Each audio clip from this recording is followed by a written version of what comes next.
my man out there to get me involved. Good evening, everyone. It is 6 o'clock on the 21st of January, and it's time to call to order this meeting of the Gallatin City Council. We begin all of our meetings with the invocation, with an invocation and the Pledge of Allegiance. This evening, Councilman Pastor Alexander is going to offer the invocation, and Councilman Fan is going to lead us in the pledge. So I would ask that you stand with me now, please.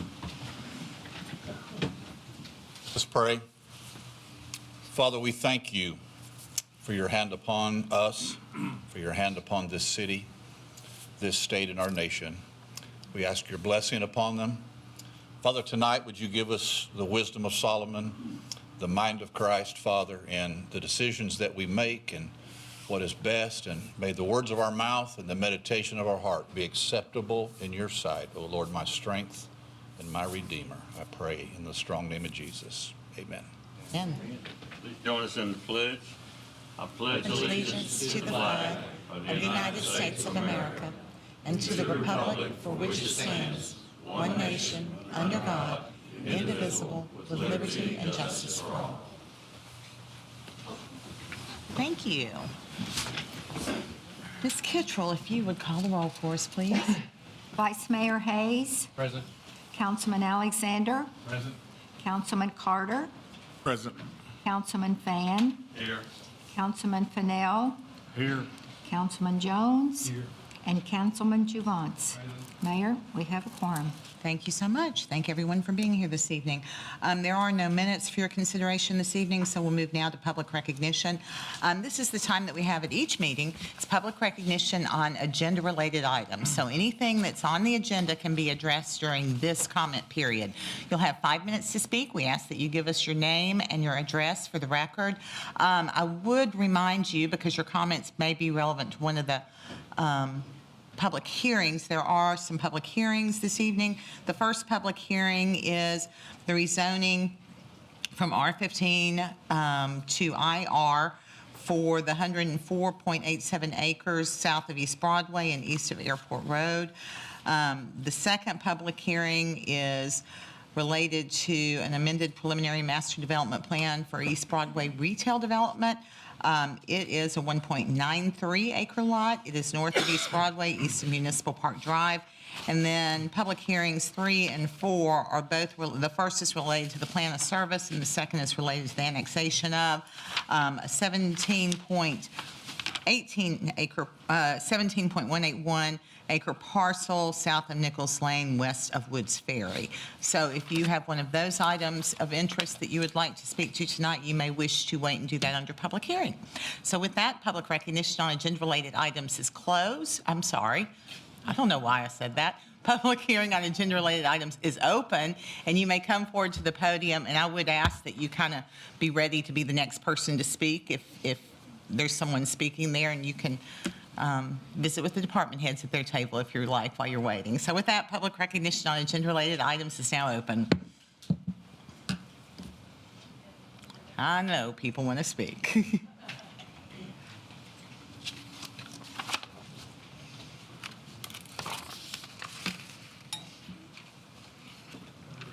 Good evening.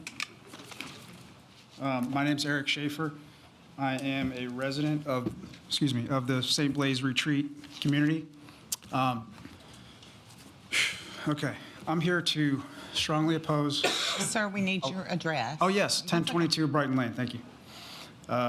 In Gallatin, of course. I'm here to strongly oppose this rezoning of 131 acres on Long Hollow Pike for the proposed Twin Ponds subdivision. This project, as you know, will forever alter the character, safety, and quality of life in our community. Allowing nearly 300 homes to be packed into this space will create significant and irreversible problems. Number one, traffic and safety. Long Hollow Pike is already struggling with traffic congestion, and adding this Twin Ponds community will make it worse, much worse. Even more concerning, the proposed tie-in through Brighton Lane via Bison Trail will turn our neighborhoods of the St. Blaise Retreat into a shortcut for the Twin Ponds traffic exit entrance. This threatens the safety of our families and children who play on those streets and who rely on those roads every day. Infrastructure overload. Number 2 is schools, utilities, and emergency services in the area are not equipped to handle this influx of residents that this project will bring. Our city deserves thoughtful, managed growth, not unchecked development that burdens this infrastructure. Number 3, loss of rural character. Long Hollow Pike is a beautiful rural corridor that reflects Gallatin's charm and history. Rezoning this land sets a dangerous precedent, inviting more high-density developments that will permanently erase the very identity of this area. Number 4, the environmental impact. A high-density development threatens to damage the local ecosystems, disrupt wildlife, and increase water runoff issues that were mentioned prior. The Twin Ponds subdivision risks harming the very landscape that makes this area unique. Our community has spoken loudly and clearly against this development. We are not opposed to growth, but it must be done in a way that respects the character of our neighborhoods, protects our safety, and ensures sustainable infrastructure. Twin Ponds does not meet these standards. I urge you to vote no on this rezoning and stand with the residents who love and value this community. Please don't allow this project to prioritize developers' profits over the well-being of the Gallatins, families, and future. Thank you for your time and consideration. Thank you, Mr. Schaefer. Ladies and gentlemen, if you've been here before, you know I ask that you don't applaud.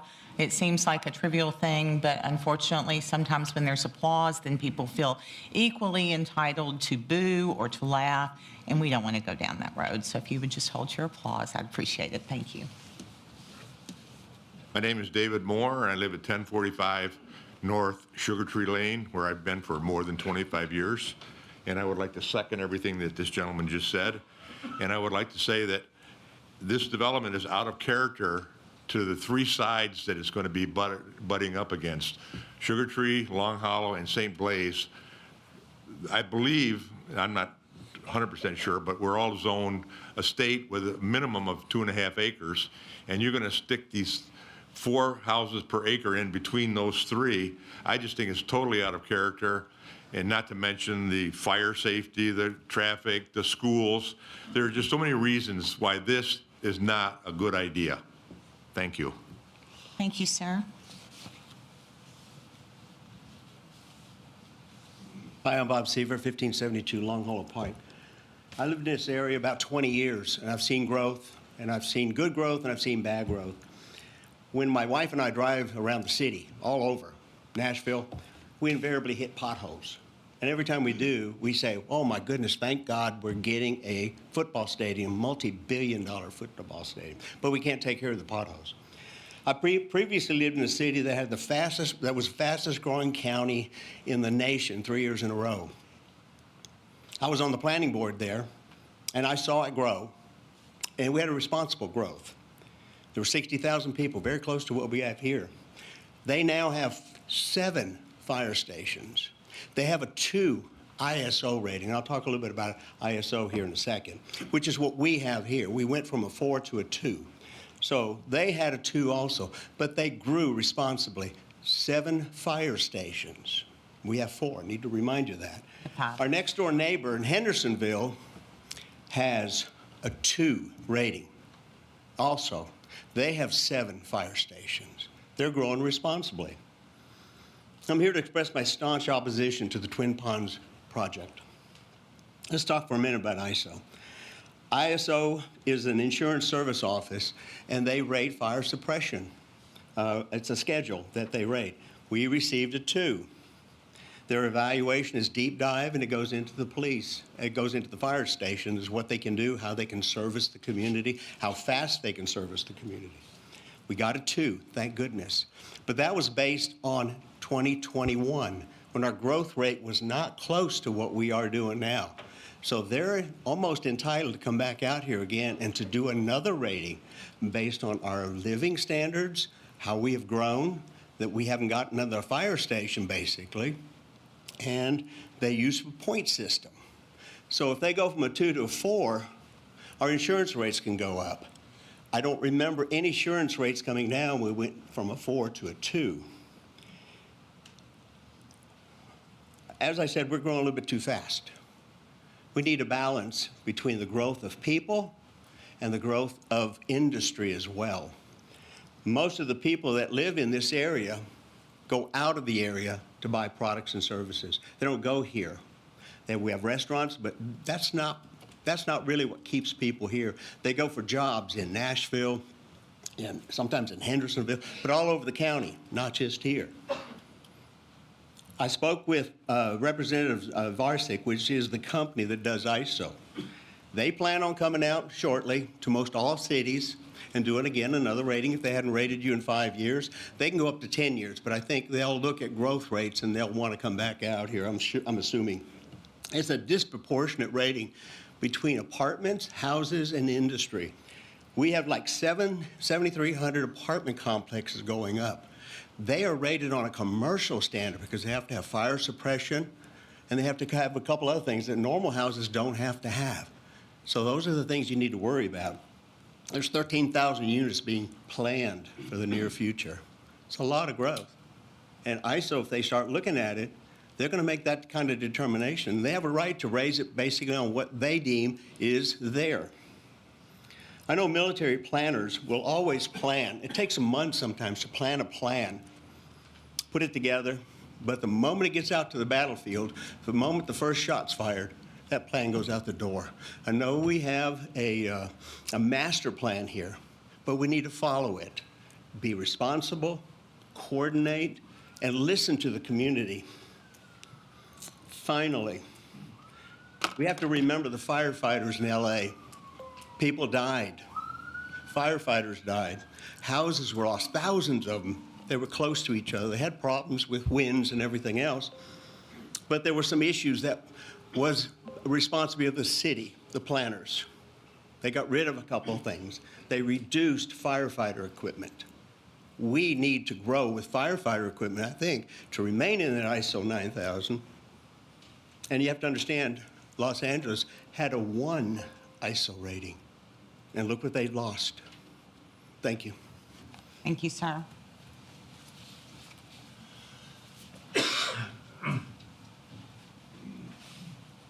Hi, my name is Julie Poole. I live at 1049 North Sugar Tree Lane. Me and my husband are both going to speak on this, and he's passing out things. He'll finish in case we don't go over 5 minutes.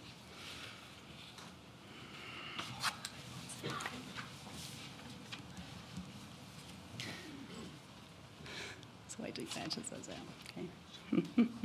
Right. I come before you tonight to express my opposition to the Twin Ponds project on the agenda. Over the past few months, it has been deeply disheartening to feel that our concerns are not being heard. We, the community, have constantly voiced our opposition, and we do not want this proposal to move forward.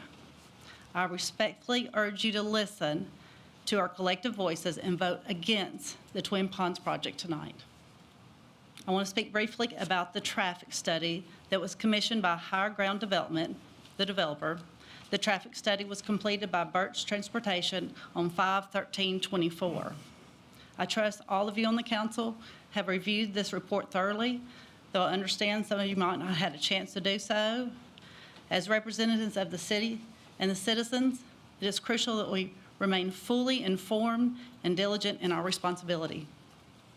In the text, the intent of this document will be provided a high-level professional opinion of the transportation demand expected for the development and identify areas where the existing and future transportation roadway system should be studied in detail at a future phase of development to identify improvements required to accommodate the development plan.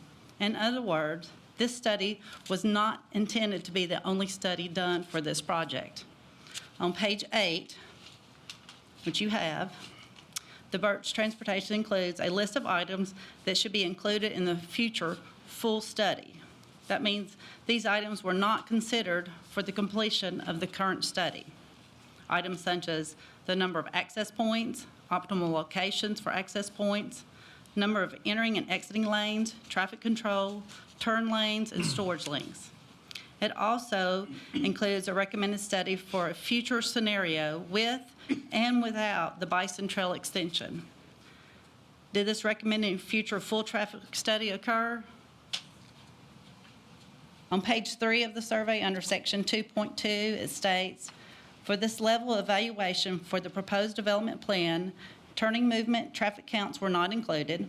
It is anticipated that a full traffic study, including traffic counts, data, capacity analysis, would be conducted prior to the work session. It would be prior to the work session of the PMDP application. Did this traffic analysis occur? Let's talk for a moment about the proposed Bison Trail extension. This proposed extension forms a significant basis to the ingress and egress to the Twin Ponds plan. The Bison Trail extension segment from Twin Ponds west to Big Station Camp seems likely to succeed at the present moment. However, this study places significant expectation of the full Bison Trail extension.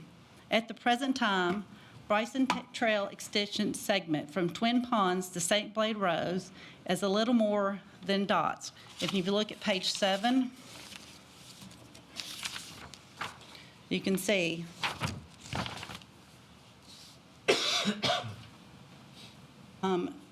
there is no plan. However, does anyone know the owner will actually sell that land needed for that segment?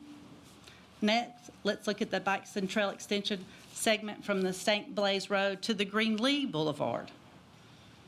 Once again, no actual plan, just dots on the page of the survey. This segment assumes Bison Trail will be bisected the farm property of an existing farm that isn't publicly being right now offered for sale. This survey made the assumption that all these segments are completed in order to use these roads to disperse traffic away from Twin Ponds. My husband's going to take you here. Thank you.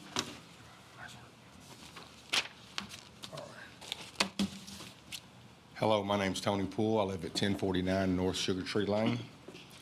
Now let's talk about pages 6 and 7 of the survey. Figure 4, directional distribution. These pages discuss the plan to disperse the estimated 2,755 vehicles that are expected to enter and exit Twin Ponds daily. Note this directional distribution analysis does not factor alternate modes, detour traffic, internal capture, cars driving around inside the Twin Ponds development, bypass trips, people just driving on Long Haul of Pike and who live elsewhere. Birch Transportation arrived at the conclusion that only 15% of the new traffic would be using Long Haul of Pike. Page 7, figure 4, shows the dispersion as follows. Long Haul of Pike, 15%. Big Station Camp, 10%. Greenlee, 10%. Bison Trail, when completed, 10%. Vietnam veterans absorbing 55% of the traffic. This begs the question, how does the traffic even get to Big Station Camp, Greenlee, and veterans? They have to use Long Haul of Pike or Bison Trail, which doesn't currently exist. So, in reality, Long Haul of Pike will carry 100% of the traffic as it enters and exits and leaves Twin Ponds until Bison Trail is built. When completed, to be determined, until completed. The council has a responsibility to thoroughly examine the proposed plan for Twin Ponds, ensuring that it truly serves the interest of the community.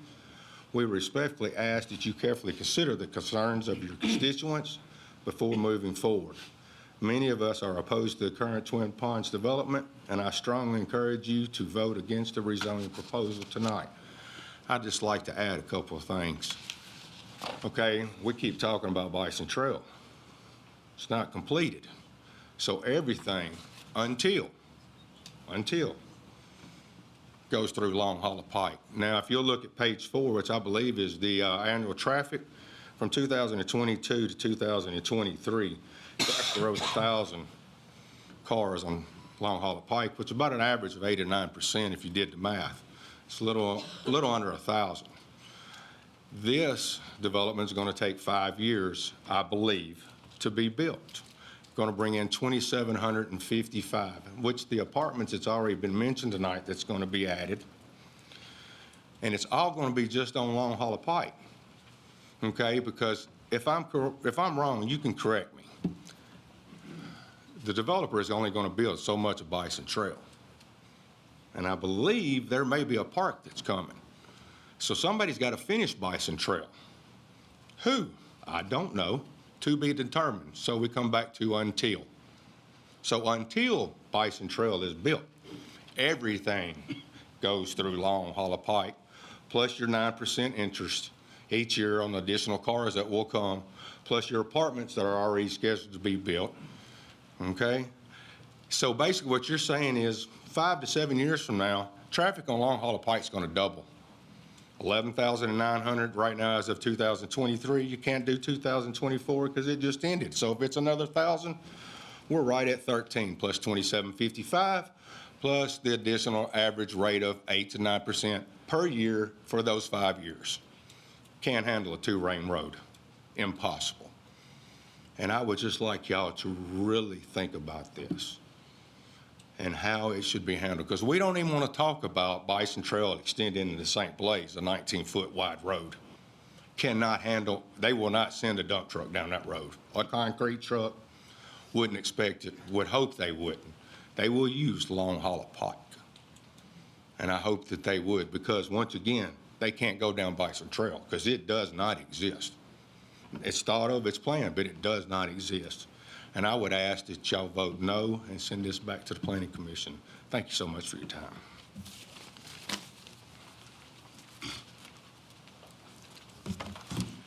My name is Nick Bruno. I live at 1023 Nichols Circle East. My wife Cece and I have lived there for going on 29 years.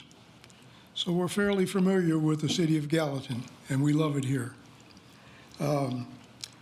My purpose for speaking is to reinforce what you've already heard many people speaking about. I like to illustrate it with a commentary. In 1989, there was a great movie that came out, and the movie was entitled Field of Dreams. It starred Kevin Costner, and briefly it was about a farmer that had a large area cornfield, was about to lose his farm. And but his dream was to build a baseball field on his farm for professional baseball. This was way back when baseball started. And so that was his dilemma. But he kept hearing this voice, and the voice kept saying, if you build it, they will come. If you build it, they will come. So he succumbed to that, built it, and the baseball players did come. What I brought that up for is that I feel like, to a large degree, that's what we're doing here.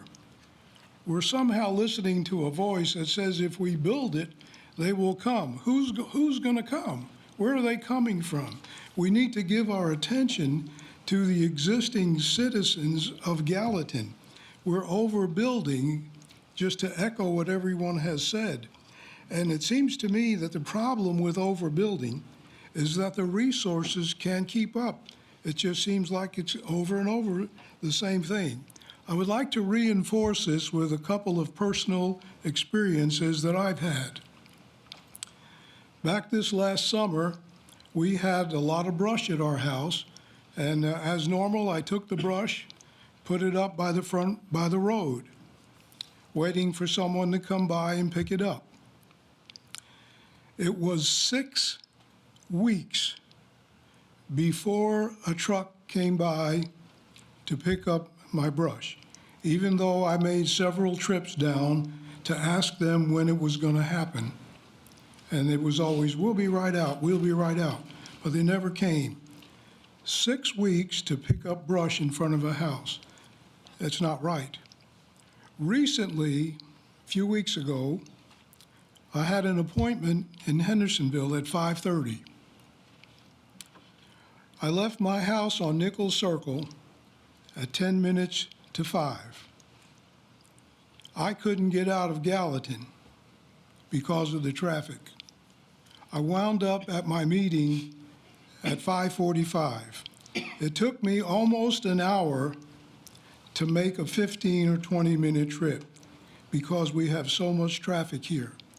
And with the overbuilding, that's only going to get worse. I do have a solution. Let's call a timeout and let's get our infrastructure in order. Let's get things working properly and then take a look at whether we want to continue overbuilding. It seems like a logical solution to me to just call a timeout and stop. Everybody that's up here that I've heard is repeating the same thing. It's traffic, it's resources. So we need to stop the building and catch up. And then we need to determine if the resources are up to the task. If we have enough resources to accommodate all of this massive building, well, then maybe we can move forward. If not, then we need to quit. Anyway, that's my solution. I greatly appreciate you allowing me to express my opinion. Thank you very much. Thank you, Mr. Bruno. Hello, I'm Mike McClard. Oh, sorry, loud mouth. Mike McClard. I'm at 102 Tioga Trail. My wife Cindy and I have lived in Sumner County for close to 40 years, 34 years at where we presently are living. Our only way to get to either Hendersonville, Gallatin, or Goodlettsville is on to Long Hollow Pike, just like these people, if this is approved, are going to have to go. I mean, the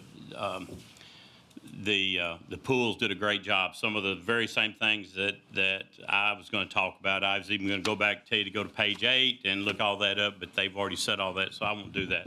But I would start with something that I'm going to circle back to, we the people.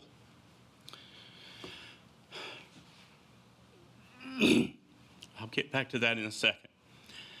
But the traffic on Long Hollow Pike is terrible. Where I live, I can go to White House, Goodlettsville, Hendersonville, to Gallatin, and I sit right in the middle of it. I can go to anywhere I want to go. I do not come to Gallatin because of the traffic on Long Hollow Pike. This is only going to make it worse. Everybody that lives, that works in, and there's a lot of them that work in Bowling Green, Portland, White House, Goodlettsville. Anybody coming down 65, they're not going to take. They don't take 386 because it's backed up. They're going to come down Long Hollow Pike, and it's just and these additional cars, it's just going to make it much worse. A lot of times in the morning when these studies are done here in the morning, in the afternoon, you can't even get on the Long Hollow Pike where I live. Sometimes you just have to sit there and sit there and sit there, or risk your life and floor it and try to get out before somebody comes down the hill or up the hill and take you out. But it's just not safe the way it is. And I would like to bring up something that the pools brought up. You know, a lot of this traffic study was done coming up with numbers and averages and everything of what many cars they think they're going to be. And a lot of it, as they said, is on a road that doesn't even exist. I mean, how do you do that? I mean, you could, I think I could probably take a paper sack, a wing of a bat, an eye of a newt, and some pixie dust and throw in there, shake it up and throw it out, and I could come up with some numbers that would be as believable as that is. But it just really, I beg you not to approve this. And to get back to the we the people, which is in the preamble of the Constitution, there's the people, not the developers, not the tax man, and not the special interest groups. It's the people. And that's what we are. And we're begging you not to do this. Thank you.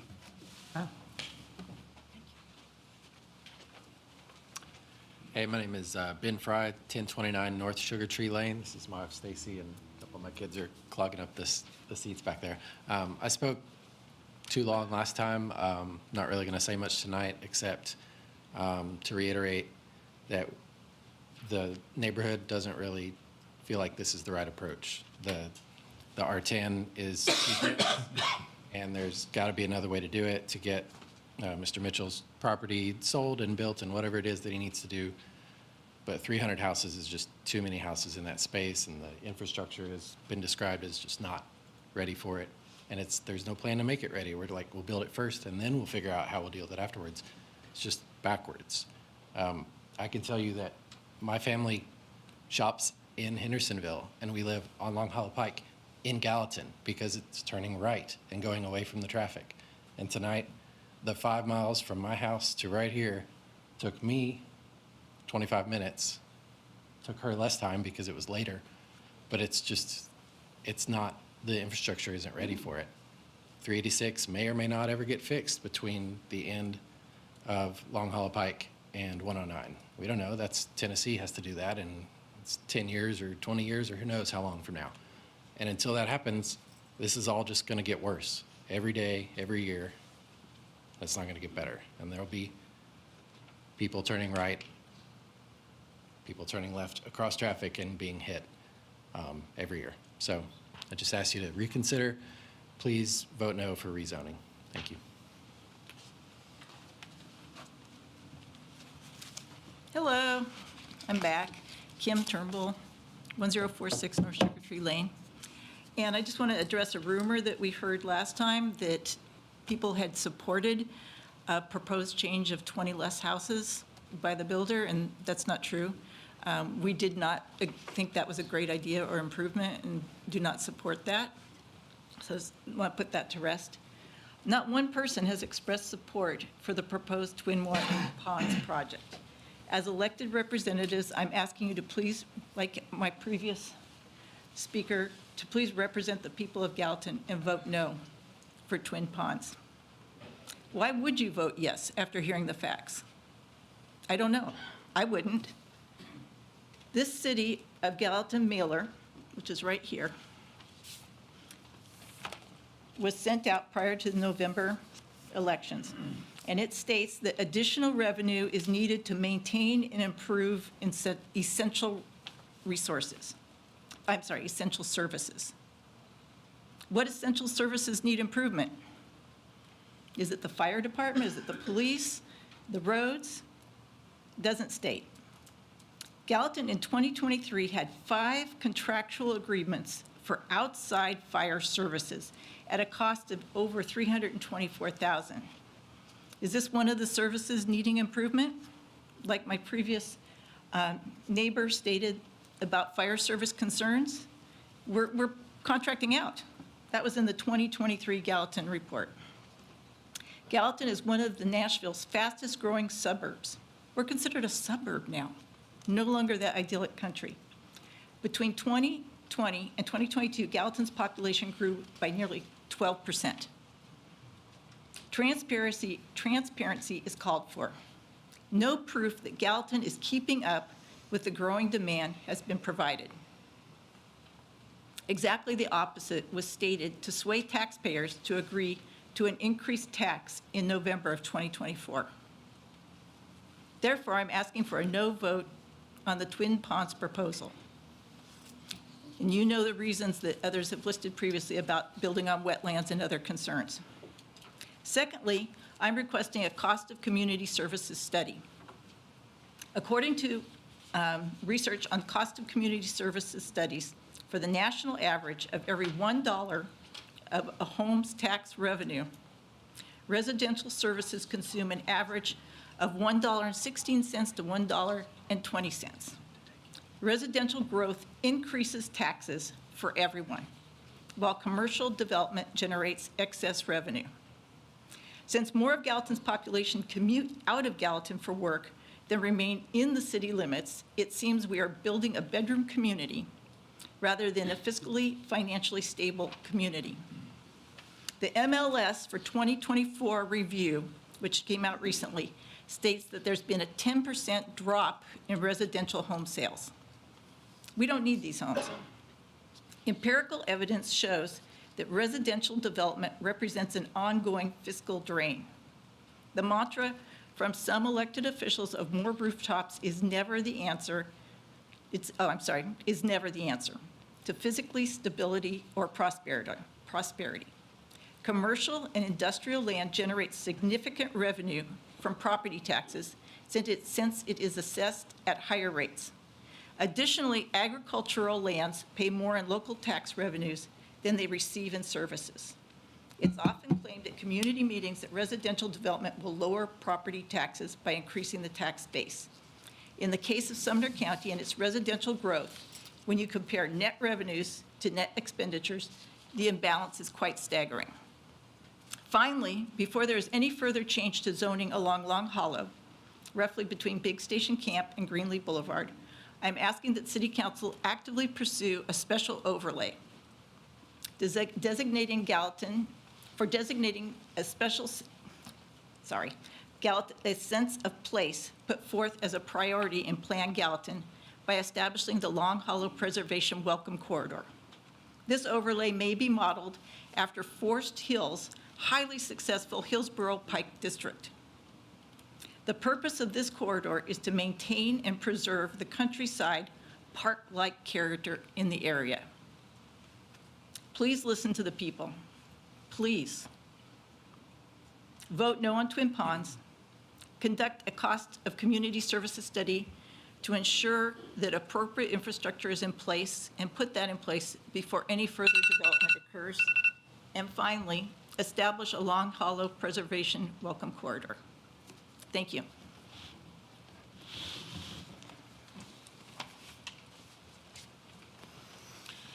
Good evening. I'm Bob Brown, 587 Forest Retreat Road, Hendersonville.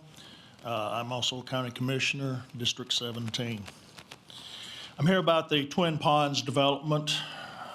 Be responsible in developments is a mantra that all community leaders should live by. The whole northern region of the county is something we, as the commission, have been trying to correct for infrastructure. One tenet I ran on is don't outbuild your infrastructure.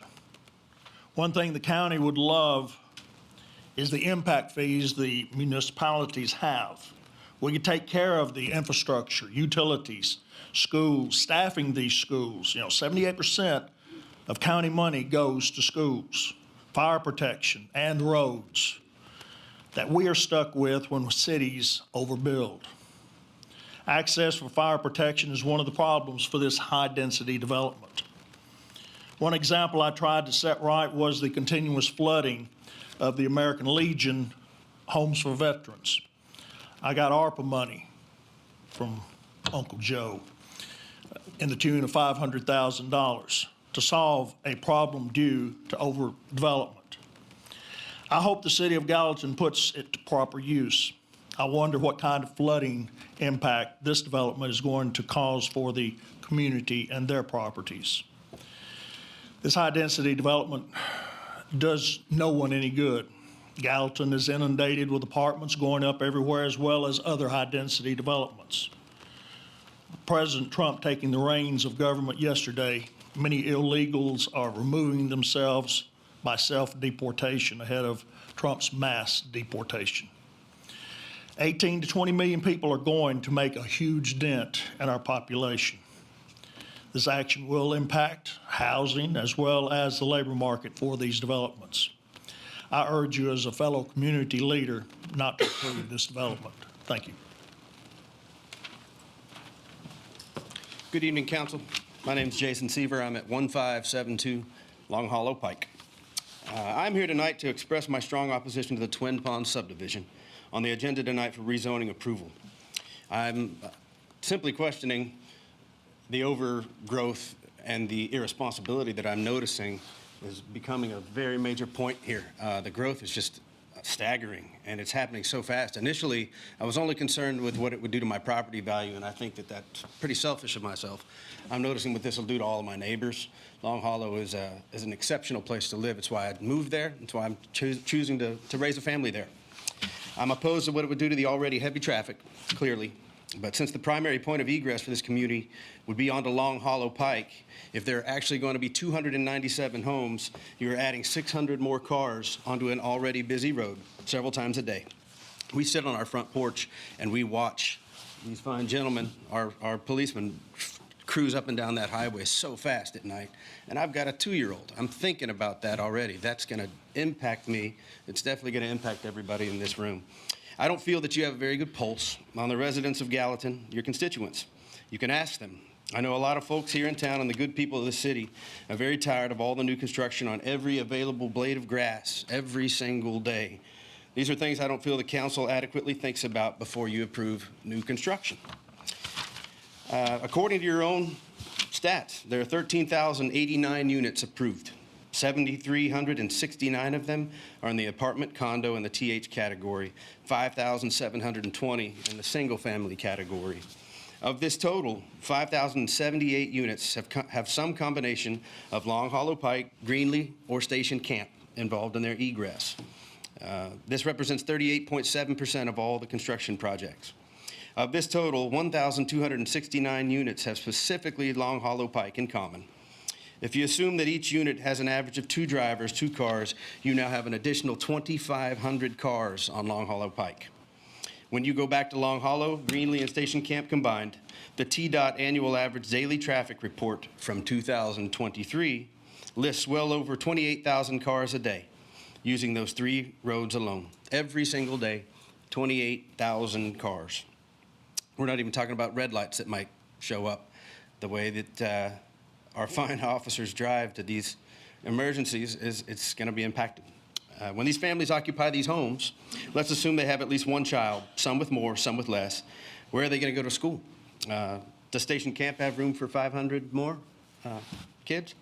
As a council, I think you have to think about these cascading effects on your residents. Please vote no tonight on the Twin Ponds project. Thank you. Yeah.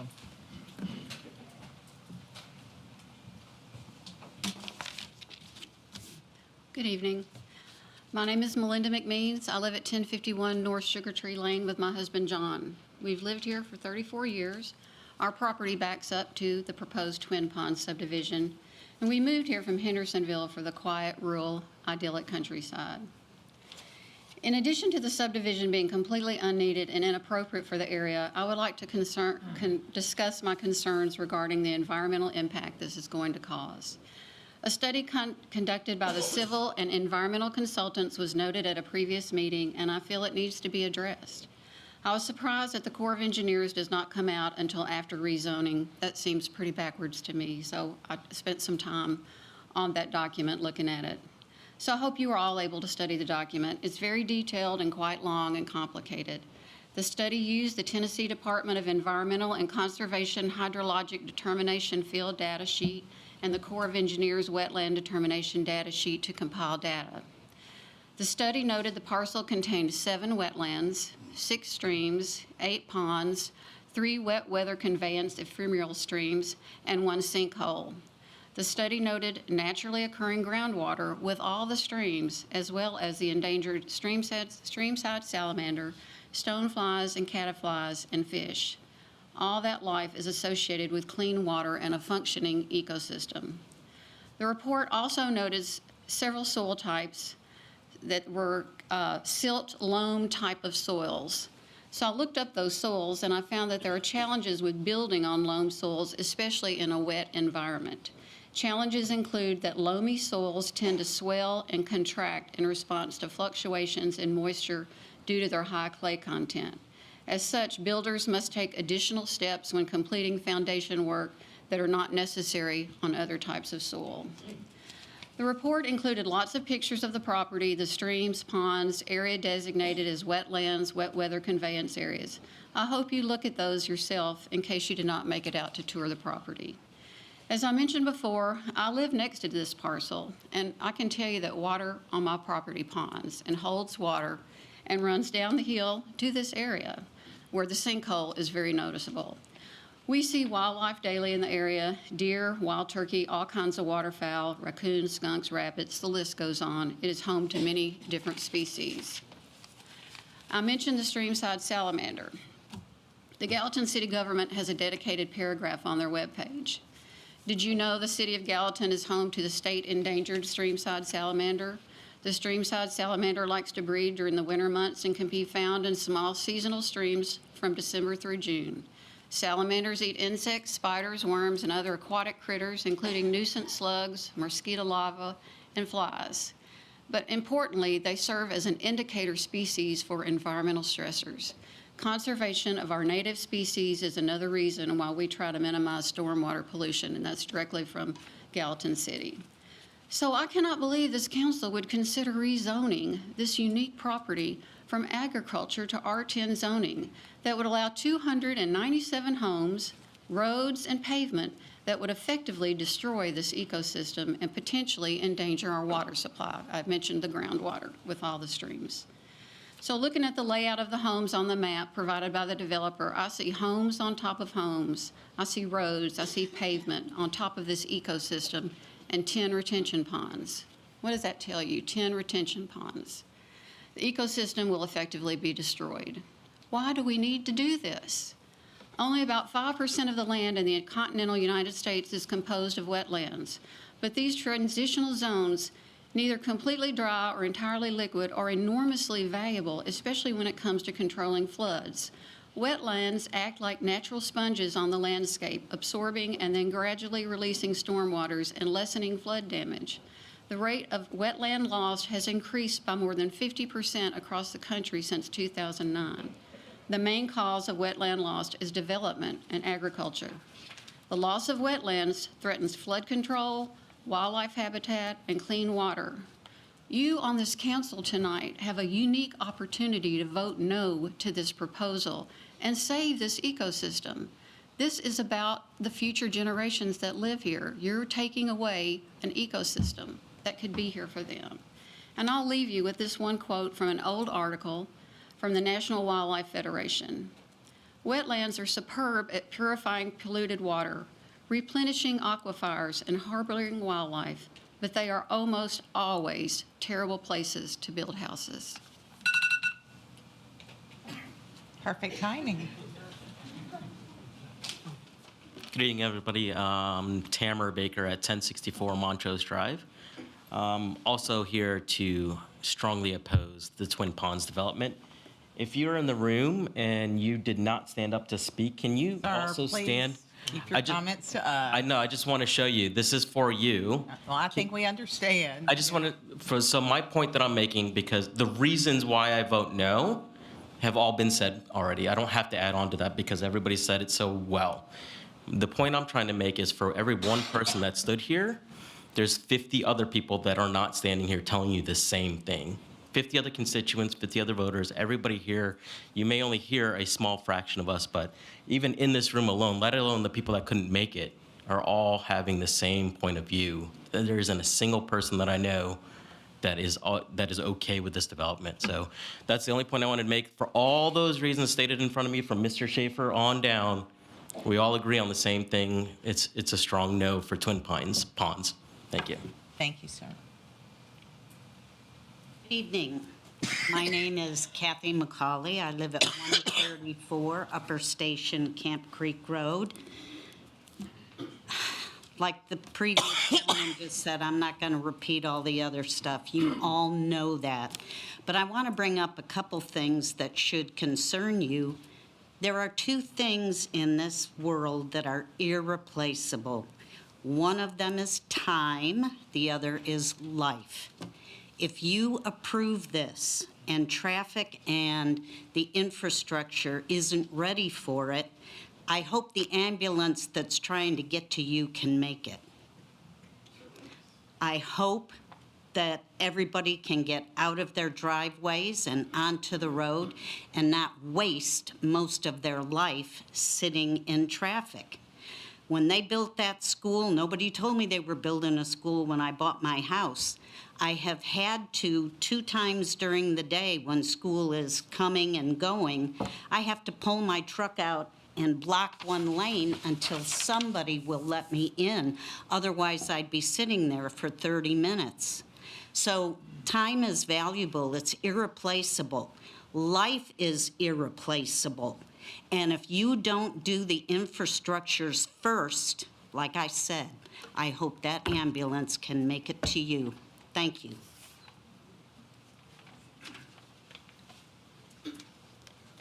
Good evening. I'm Terry Heinen. My wife Vicki and I have lived at 1042 North Sugar Tree Lane for 39 years. I'm here to talk about agenda item 6, like most people have been this evening. This change will directly affect more than 50 existing homeowners and indirectly affect a large portion of the city and the county. This evening, over the past weeks, you've heard from dozens of homeowners in the surrounding area and others from across the city.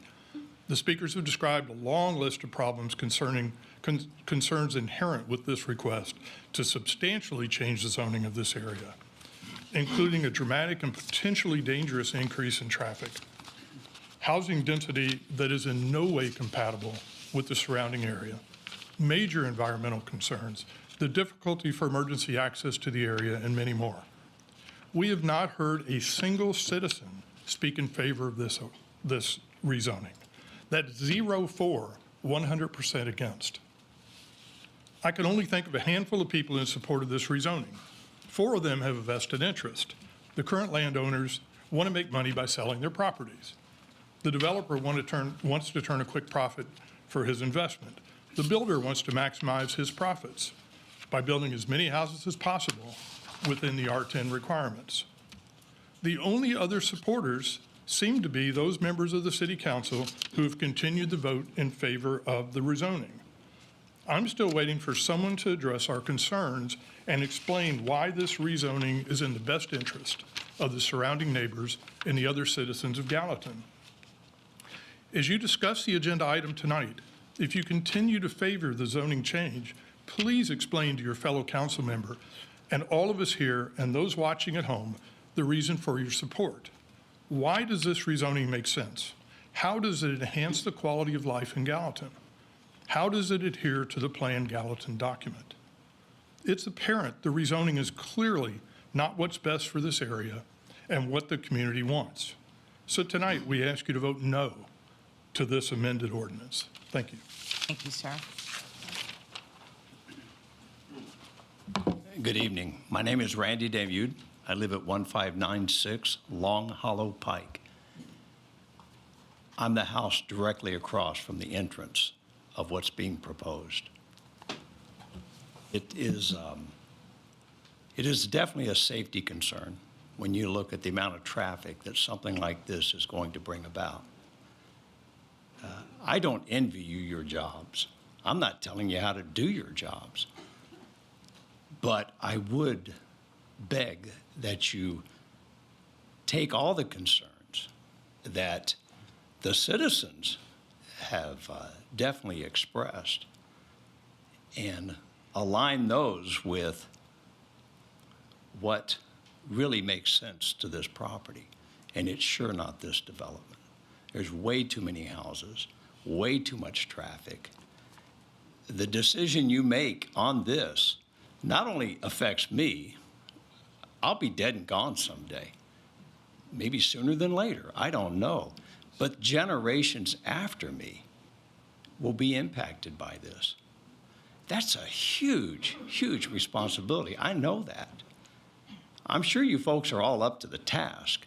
I just hope you're doing your due diligence, listening to the constituents, because I don't really have a way to make any profit out of this.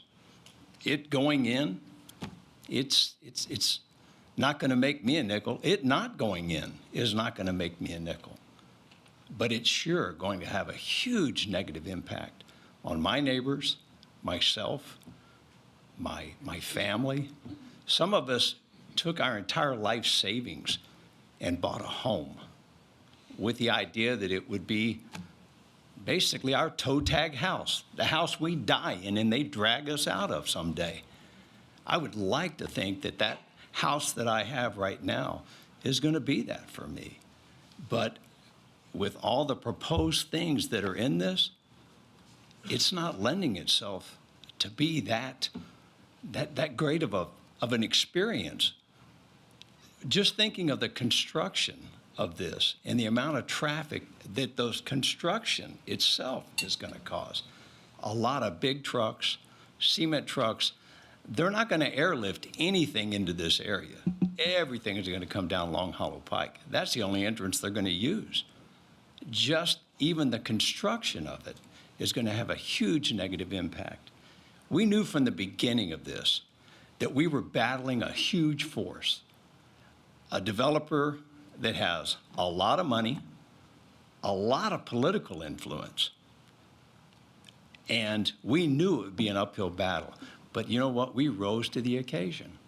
We knew it was going to be difficult to not just get heard, but listened to by this council. We knew that. We knew that going into it. But you know what? We rose to the occasion. I hope you folks rise to the occasion tonight and vote no on this. It is not good for the community. It is not good for your constituents, I assure you. Thank you for your time.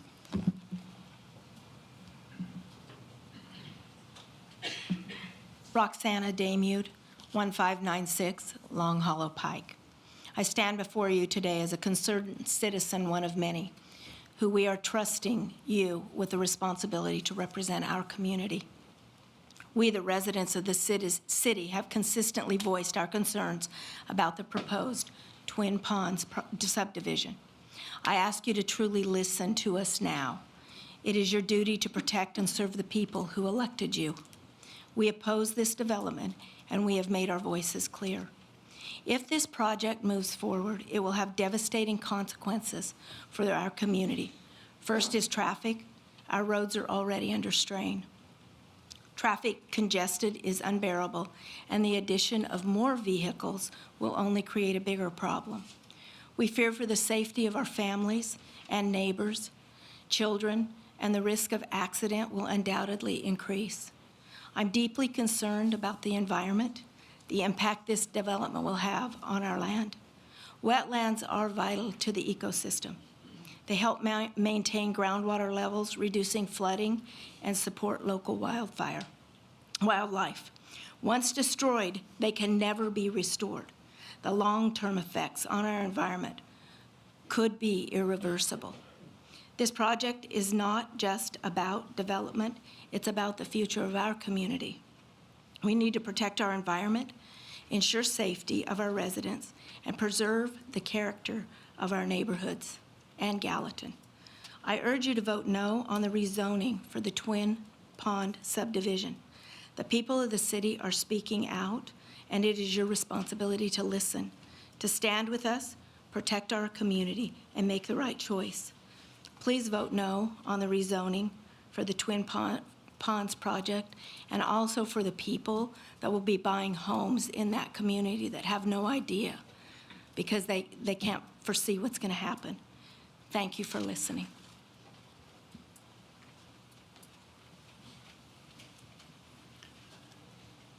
Hello, my name is Don and Terry Russell. We live at 1050 North Sugar Tree Lane in Gallatin. And just to echo what my neighbors have already expressed tonight, we urge you just to say no on Twin Ponds. Thank you. And I'm in agreement.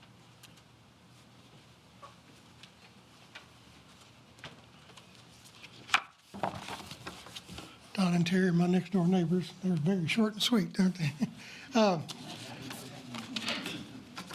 I'm Dr. Brian Bondrick. I live at 1054 North Sugar Tree. Also, my office is 522 West Main Street. I've been here since 1989, grown to love this community, and they've been very good to me, and I always want to be good to you. And I want to pass this out. These are pictures that I've mainly sort of seen before, but I want to go back to it. But I want to reiterate a couple of things. First and foremost, we wouldn't be here tonight had the developer came to us and had a meeting before this ever came to the Planning Commission. Carrollton, when they did Carrollton Farms, they did that. We had 75 to 100 people show up to their meeting, and they showed us what their plan was. We agreed to it because it was a great plan, and nobody objected. I wish the developer had done that here beforehand. Yes, they met with us during the Christmas holidays, and we had about 50 people show up. Some of the council people showed up, and we were thankful for that you did. But I think we would not be going through all this had they done that to begin with. Pictures, I want to reiterate, the first picture that's up is what I call the corridor of Long Hollow Pike and 386. This is like I've said before, this is kind of the last frontier development for Gallatin in the current Gallatin plan. And what is being proposed is these type of houses, this type of development, not counting the football field in the middle, because this doesn't have that. It doesn't have a recreation area. All the houses this close together. What we're hoping is to have houses more of this caliber, this type of development. We know it's going to happen. We know something's going to happen. But,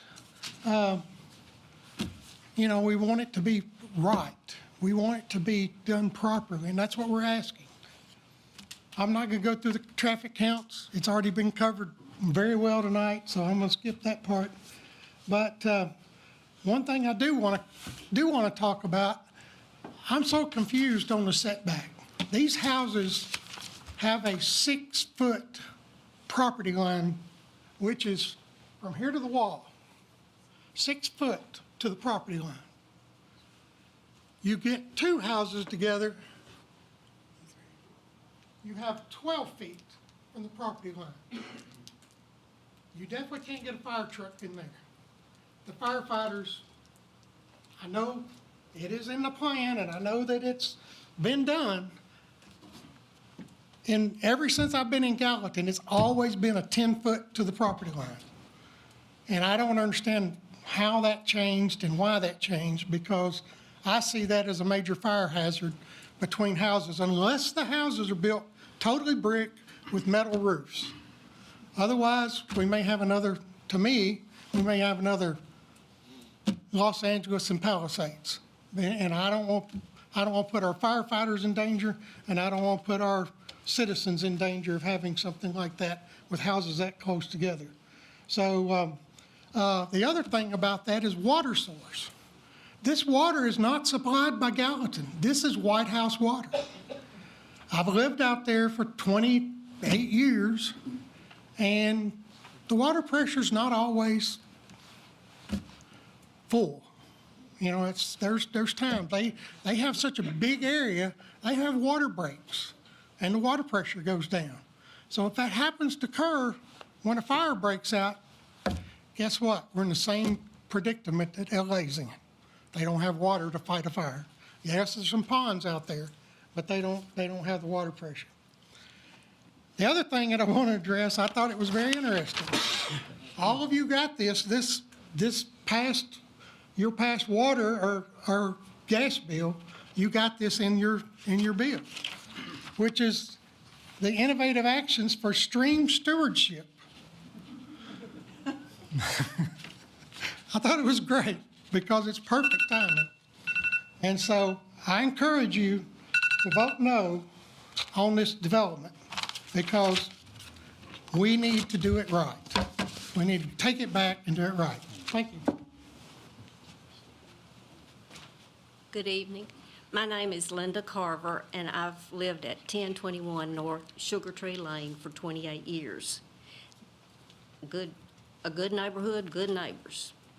The other people have already expressed my concerns about this development. And I just want to say, I know change is inevitable, but must it be such a drastic change? Please vote no. Thank you.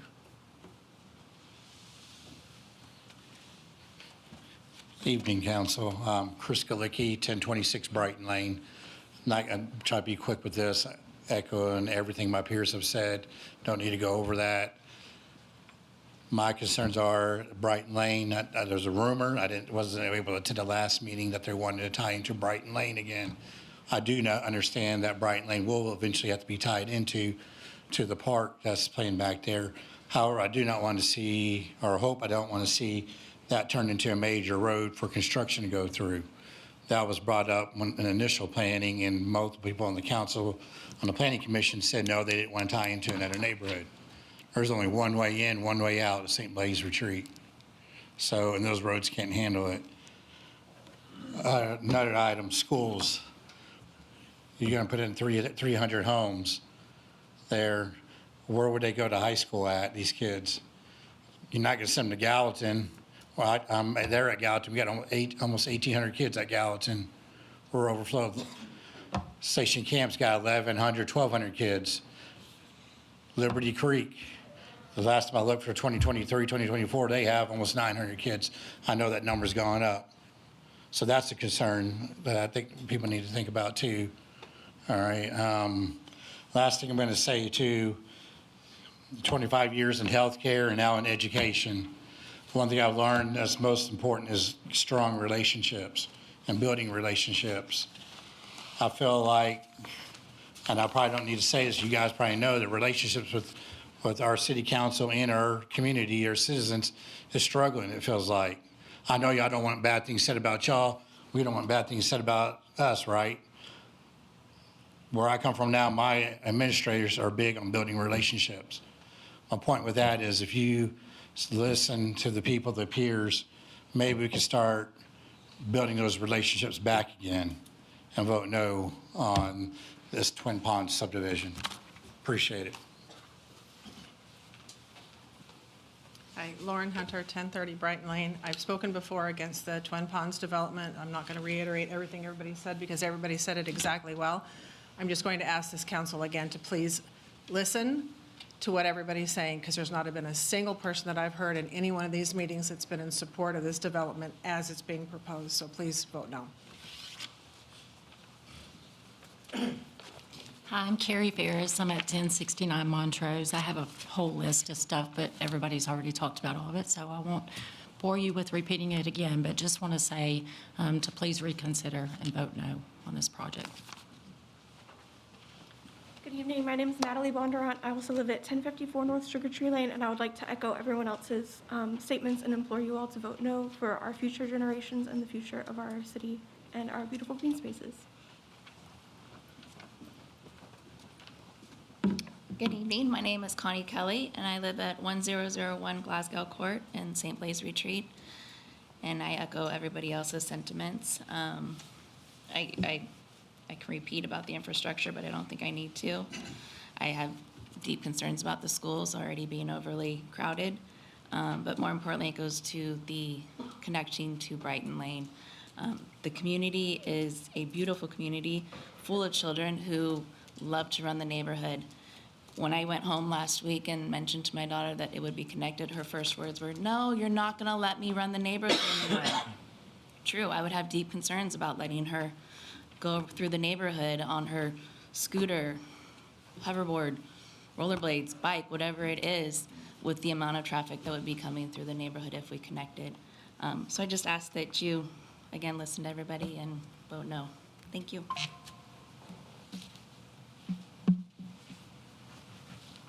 I'm Dennis Kirby. I live at 308 Wexford Place, Cambridge Farms. I see this having the possibility of becoming another Cambridge Farms. We've got one main road through that subdivision. I've been there 22 years, and I've seen expansion within the subdivision twice. I look at the roads. I went into the new area recently, and the roads are just falling all to pieces. It's poor planning. It's putting a road where road base has not been established.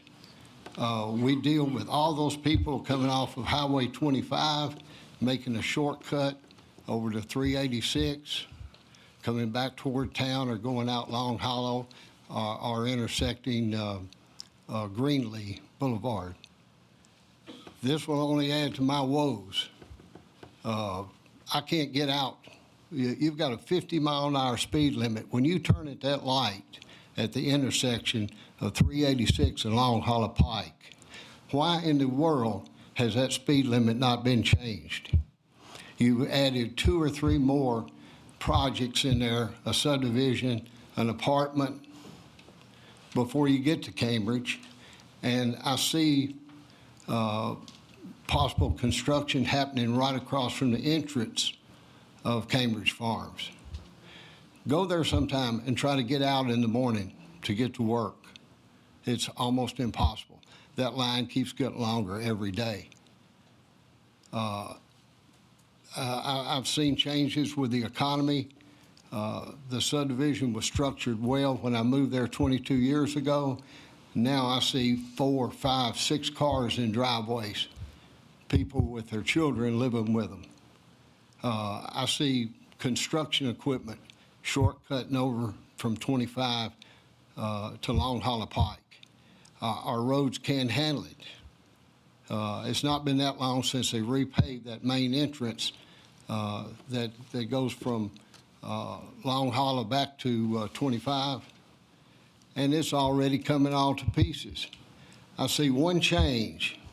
You changed the speed limit on that main road from 20 miles an hour to 25.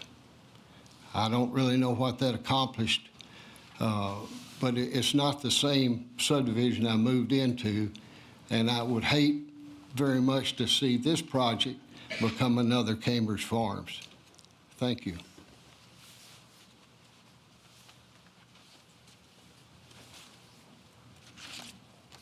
Good evening, Mayor and Council, and welcome to our 2 new councilmen. My name is Michelle Juvance, and I live at 1335 Long Hollow Pike, and I wanted to talk about 2 different items that are on the agenda tonight, items 5 and 6, and first of all, I guess I'll just quickly talk about the Twin Ponds and to say I agree with all of my neighbors. I live on Long Hollow Pike, and I agree that the R10 does not belong there. It's not what anyone wants, and it's just the wrong sort of zoning for that area. And I do want to offer a solution. Because it is right next to Sugar Tree Lane and a big square of land in the county that is not in the city. So I think that it would be appropriate to actually de-annex that 130-something acres and put it into the county, because that would be something that would make everybody happy in this particular situation. And I don't think it's that far-fetched of an idea in this situation. Because if you de-annex it, it could still sell. The farmer would get his money. The developer could develop it in the same manner that the Sugar Tree Lane development is, with 2 to 5 acre lots. The developer would save money. He wouldn't have to put in all the expensive infrastructure like the sidewalks and all the city stuff that's required. The neighbors would be happy because they would have something next to them that was appropriate and that matched their neighborhood. And the city would actually be happy because the city would make money instead of losing money, because everyone, you all know that residential development is upside down. You lose money on it. But if it was in the county and it was built with like big, large lots, 2 to 5 acres, and you would still get your property, your sales tax money, but you wouldn't have to provide services. And anyway, so that was one thing I wanted to just mention, because why not? It's a good solution. The second thing I wanted to say was, please, with the traffic light that you're wanting to spend $425,000 on, please reconsider that. And I think that this is a good opportunity to not waste money, because this is not something that, isn't something you're building new. This is a traffic light that's halfway built already. And that if you took the original amount, which was $150,000 that you were going to appropriate, because you're going to be building something, finishing something that's already built. And this is our money. This is hard-earned taxpayers' dollars. And it's not like the city has like gobs and gobs of extra money sitting around in the bank. And we need to save money right now because you just raised our sales tax. You're doing a census to try to get more money, and I don't know how that's going to go, if we're going to get what we need with that. So I just say, please reconsider, do the string arm instead of the mast arm, save taxpayers' money, don't waste that money and tear it down. And you could change that tonight and do that. I think it's smarter. I think saying that, Councilman Hayes, you said that you wouldn't be able to tell a developer, oh, you can't, that you wouldn't be able to say like, oh yeah, you have to build a mast arm if you voted this way. But I actually think that is more scare tactic and like a straw man sort of argument, because that is completely irrelevant to this situation where it's already halfway built and halfway paid for. It's not something that you're deciding to build from scratch and like deciding what kind of like style of traffic light you want. So please reconsider that. And I think there was, if I have any time left, there was one thing that I was thinking. Oh yeah, with the development, if it was actually built in the county, this would provide a really much desired sort of development that people are looking for right now that can't find. People are moving here from California and different places, and we don't want to live in crowded cookie cutter developments. We want to buy a couple of acres, 5 acres. Like, we wanted to buy even more acres than we already have, and we have 15. So this is something that people can't find that they want and that they would desire and pay a lot of money to live in that sort of a development. Thank you.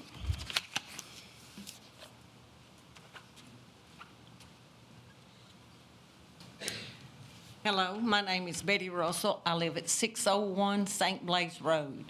My husband and I moved there in 1995. Very few houses around us then. And right now, there are a lot of houses up and down St. Blaise Road. But the houses that is there, they have property with them. They're not side by side by side. Our house sits on 5.5 acres. Plus, we have acreage on the side of us, and we have acreage in the back of us. So, this subdivision will be kind of toward the corner of us back there. But we love our home, we love our community, and all the people around us love their property and their homes. So I would strongly suggest that y'all vote no and look at this thoroughly again. Because as I said before when I was up here, Gallatin, you can do better. I promise you that. Thank you.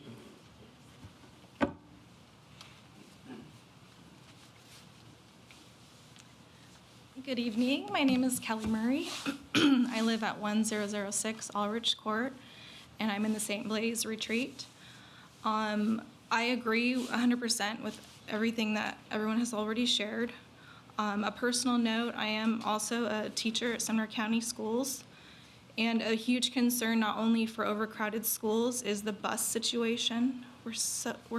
We do not have enough bus drivers, and some of my 6th graders are riding home to school and from with high school students. And it's just a bad situation, and this will not help the situation. It will hurt it more for our children. I'm also a mother of a 15-year-old who will be driving in March on his own, and turning out off St. Blaise into Long Hollow is already scary for me. Sometimes it takes more than 5 minutes just to find a break in traffic, and I just have fearful, feelings for that. And another driver coming up in September. So it's just, a lot of concerns for them.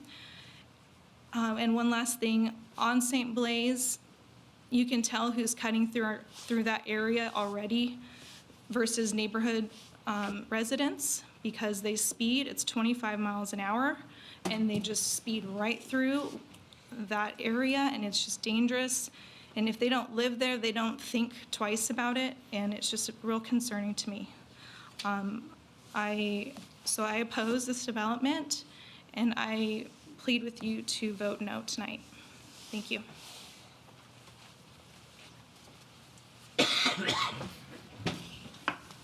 Good afternoon, good evening. My name's Drew Machado. I live across the street from the development at 1584 Long Hollow Pike. You know, Trump is so beloved by this country for one thing. He listens to the people. That's it. He listens to what we want, and then he just goes and does it. Now, whether you like him or not, that's a whole nother question, and I'm not here to talk about that. But you guys have no bigger job here than to listen to the people. And no one, I mean not one single person have come up here and said that they want this development here. And it's real telling. It really is.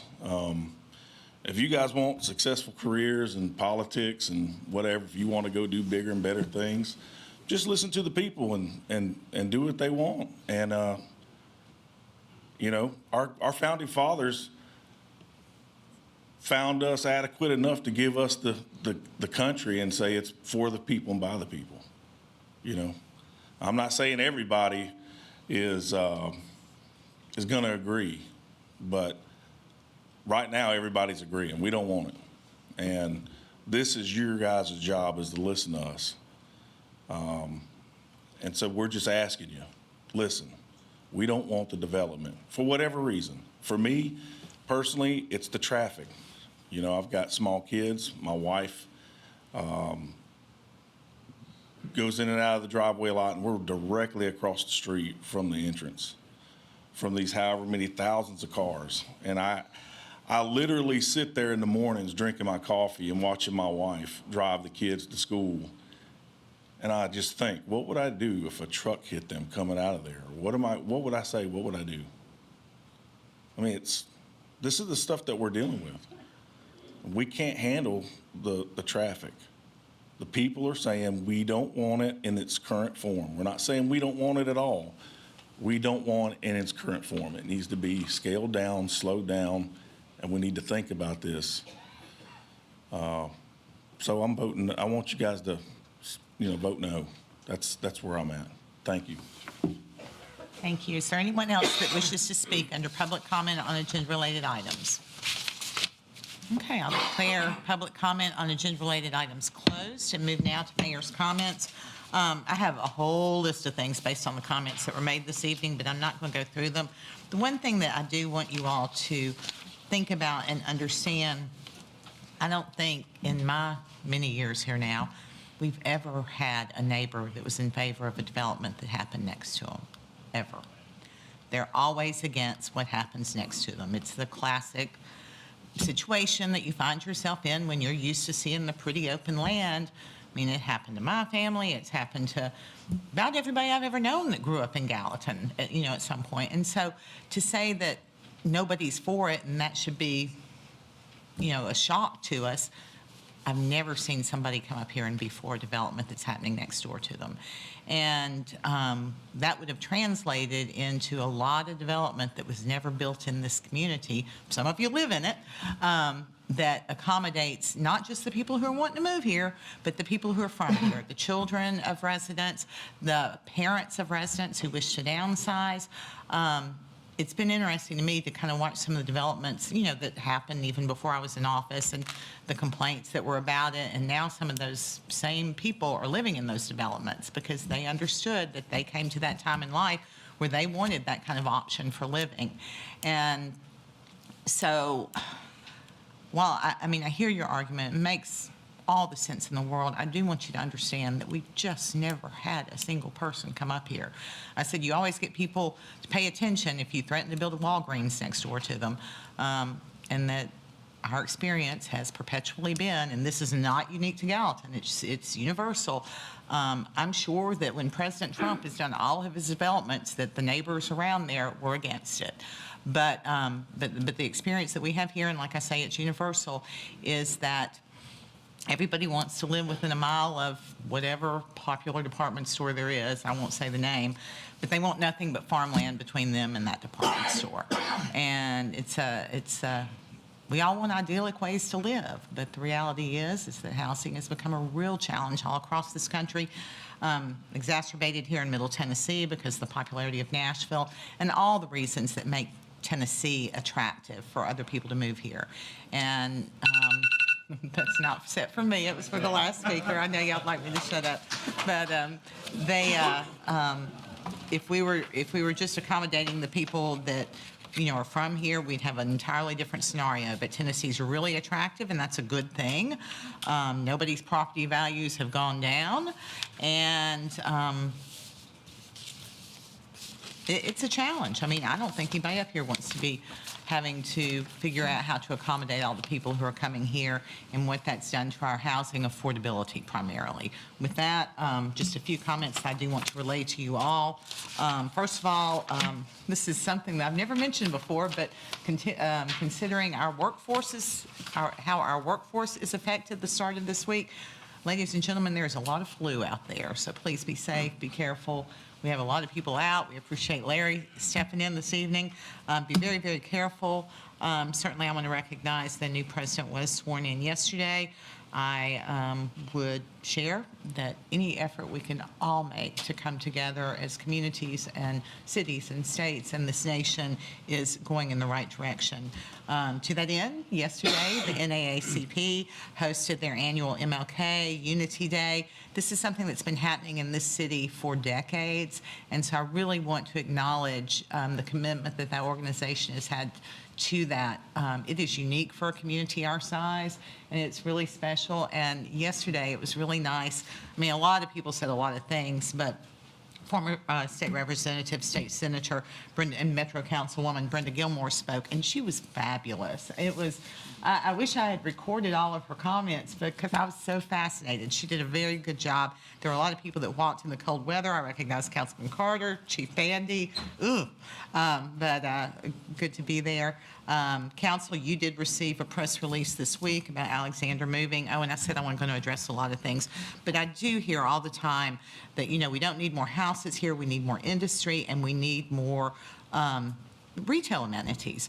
Well, what drives those investments are the rooftops. And related to the industry that we have in our community, and this is just something that people don't know, the city of Gallatin's population actually grows by about 9,000 people every day because of the people that come into our community to work. And for several years, because we have such a shortage of a workforce, we've really had to change how we're trying to attract industry to our community, to those employers that have a low number of employees. And when you talk about the cost of services per household, yes, that's accurate if households existed in a vacuum. But the reality, again, is that with houses comes retail, come restaurants, come jobs, come industry, and that is where your money is realized. And it can't happen in a community that, like Gallatin was for so long. I frequently will have conversations with people, and I'm amazed at the number of people that I meet that just love everything that's going on, because I personally do not. But I constantly have conversations with people that, just kind of don't understand the balance, and you shouldn't. I mean, that's not, you've got other things to do in your life, but that's why I mentioned that. But you heard about Alexander moving. Census. Ladies and gentlemen who are here this evening, those of you who live in the city limits, I realize a lot of you don't, but if you live in the city limits, please, please, please take the census. Some people made some comments about, hey, you keep saying it doesn't cost us anything, it's our dollars. Absolutely, it's your dollars, but here's the thing. Your dollars are going to other communities if you don't take the census. And so I would encourage you, if you are on a neighborhood group, if you are with an HOA, if you're on Nextdoor, if you're on social media, encourage those around you to take the census. It helps all of us, because money that we can realize that should be coming to us already is less money that would be asked of you to make up any differences, because inflation is a serious, serious impact. This Thursday, I'll get to events, and then we're going to take a short recess. But get to events. This Thursday is the Good Morning Gallatin kickoff. It is actually a luncheon. It's happening at Northfield Church. This is the series that the Gallatin Chamber of Commerce does. I used to call it the Government Relations Meeting, but basically it's listening to people who work in government talk about their community. The kickoff this year is actually a panel of neighboring mayors. It is me as the mayor of Gallatin, Mayor Jamie McCleary, who's the mayor of Hendersonville, and then Mayor Freddie O'Connell, who's the mayor of Nashville. And I'm not really sure how the conversation will go. A man is moderating it, and I know that the chamber director has said she really wants it to be focused around civility and, working together, even when we have different opinions on things. The snowball at the station, I mentioned it last week. This is kind of your traditional, like, daddy-daughter date night type dance that's happening at the station. If you would like to learn more, you can contact the chamber. Councilman Hayes' birthday is coming up on the 1st. One of the best breakfasts in Gallatin happens on the first Saturday of the month at the American Legion. There is the Winter Farmers Market happening again on the 15th of February. They had their inaugural one this past Saturday. There were a lot of vendors there. I'd say probably 25 vendors, and the place was packed. So I'd say it was a success. And then I would remind you that President's Day comes up on the 17th of February, and most city offices will be closed with that. We are going to take a 10-minute recess. We will resume at 7:40 and start with the regular agenda. So at this time, we are in recess.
Ladies and gentlemen, I'm going to ask that you take your seat, please.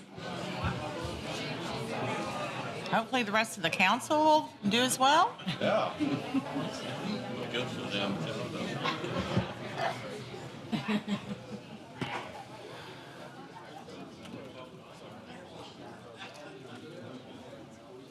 Councilman Hayes, Councilman Fennell. And Carter. Oh, and Councilman Carter. How'd you miss that? Miss Russell, do you see any council members out there?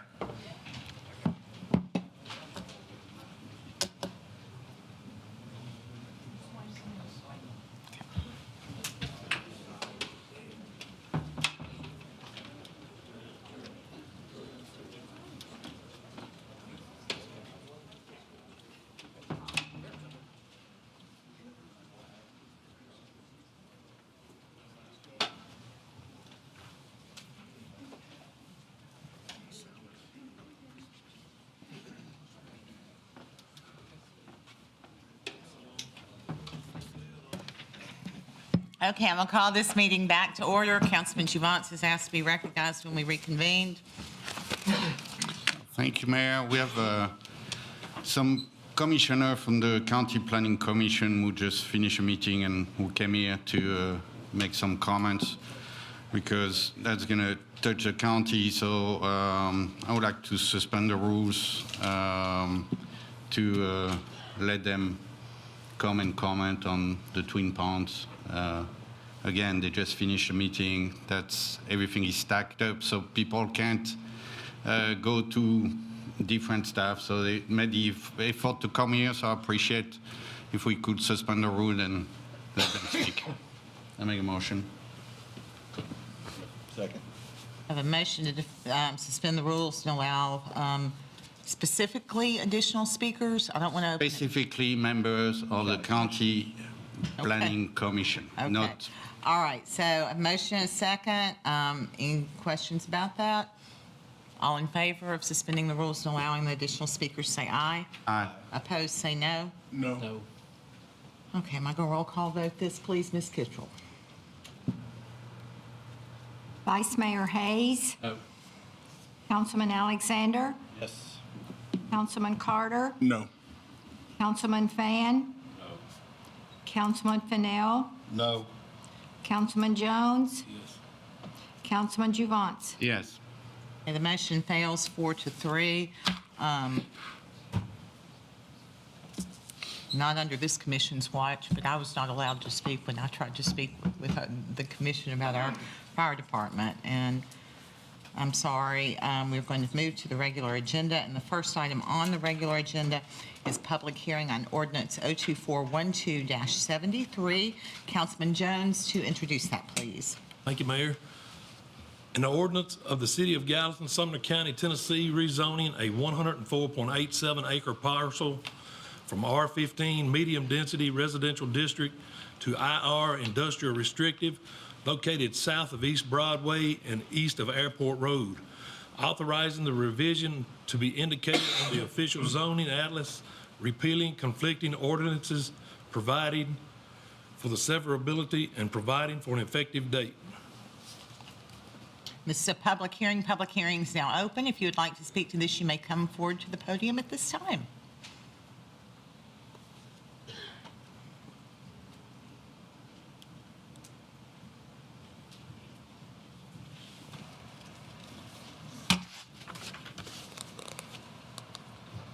Thank you, City Council. My name is David Klein. I live at 398 Branham Mill Road.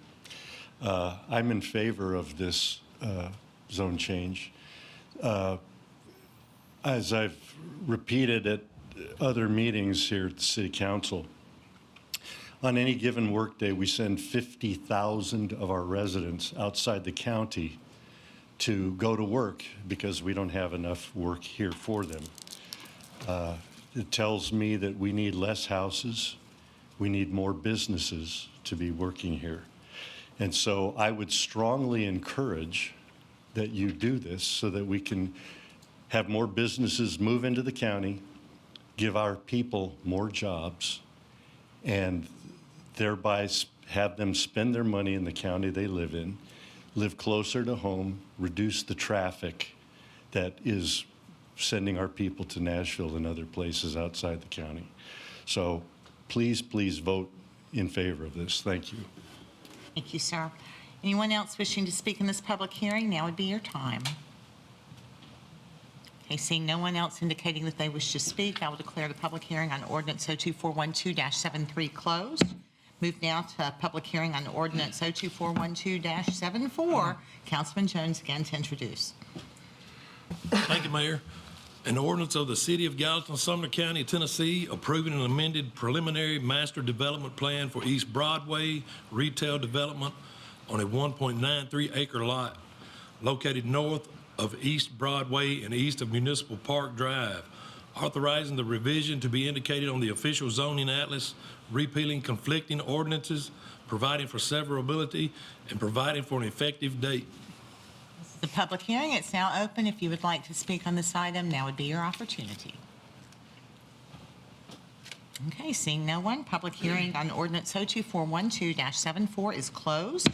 Item number 3 is public hearing on resolution R2412-97. And to introduce that, Councilman Alexander. Thank you, Mayor. A resolution of the City of Gallatin, Sumner County, Tennessee, adopting a plan of services for the annexation of a 17.181 plus or minus acre parcel located south of Nichols Lane and west of Woods Ferry Road, and providing for an effective date. This is a public hearing. Public hearing is now open. You may come forward and speak to it should you desire. Thank you, Mayor. Michelle Juvance, 1335 Long Hollow Pike.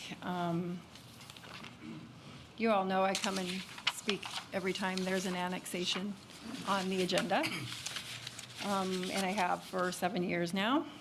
And so I wanted to make a couple of comments about this plan of service that item number H, which is police protection, it says, indicated that after the effective date of the annexation, the Gallatin Police Department will provide police patrol, response to calls, and other routine police services to the property. The police department indicated that one additional police officer and departmental vehicle will be needed to provide service to this area.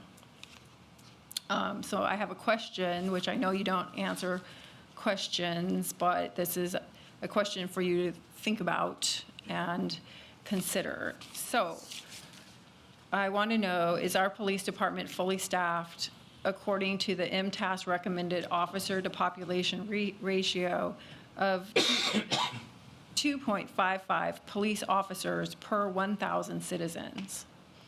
And I also want to point out that police is necessary during construction. There are plenty of calls before the homes are finished. It's not something that just is needed after everything's built.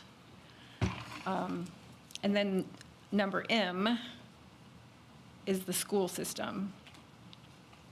And I know that the city is required only to provide written notice to the Sumner County school system, but my question is, where will the kids go to school? Because this is right there where Gallatin High School would provide service for schools for that area, and we already know that it's over capacity. So that's something to consider. So that is what my comments are for this public hearing, and I'll be back for the next one, number 4. Thank you. Is there anyone else that wishes to speak to this? Now would be your opportunity.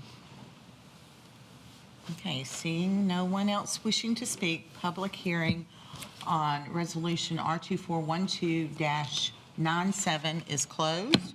Move now to public hearing on resolution R2412-98. Councilman Alexander again. Thank you, Mayor. It's a resolution of the City of Gallatin, Sumner County, Tennessee, annexing a 17.181 plus or minus acre parcel located south of Nichols Lane and west of Woods Ferry Road into the City of Gallatin, authorizing the annexed property to be indicated on the official zoning atlas, assigning the annexed area to a council district, repealing conflicting ordinances, providing for severability, and providing for an effective date. This is a public hearing. Okay, public hearing on Resolution R2412-98 is open. Thank you. Michelle Juvance, 1335 Long Hollow Pike.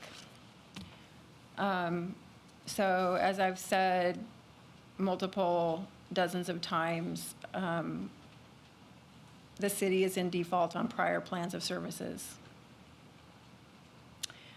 And I've spoken to you over the past 7 years to let you know that the sewer service that was a part of the 2008 plan of service with the Long Hollow Pike annexation was not completed in the 5-year time frame that was required. And it has now been 16 years. I also would like to let you know the city has never updated or changed the planned services or the time frame, which the city can do that. And I've offered that as a solution, because if you did actually amend the plan of service, which you can do by resolution and by holding a public hearing, you would not have to continuously every year do an annual update for this incomplete plan of service, which brings me to the point that the annual update was never done in 2024. The city is required by state law to publish a report of its progress toward fulfilling the plan of service and hold a public hearing on the plan of service report beginning 6 months after the plan of service is adopted by the city council and annually thereafter until it is fully implemented. These hearings were not held for years until I brought this to your attention, at which time you did again hold annual hearings for several years. The last hearing was June 6th of 2023. There was no annual hearing in 2024 unless I missed it somehow. So please correct me if I missed it. I believe the city is in default at this time from doing the annual hearing, as well as in default on sewer services from the 2008 annexation and in default on police services. The city is also in default on fire services according to the Twin Eagles Phase 15 Plan of Service Report and the Bledsoe Springs Plan of Service Report and the Woolhawk Plan of Service Report. I have stated in the past, the city may amend a plan of service, and that's the solution that I would like to see happen for the sewer, because we don't want it, and that would actually make that plan of service complete, except for police services, which I'm going to get to that in just a minute.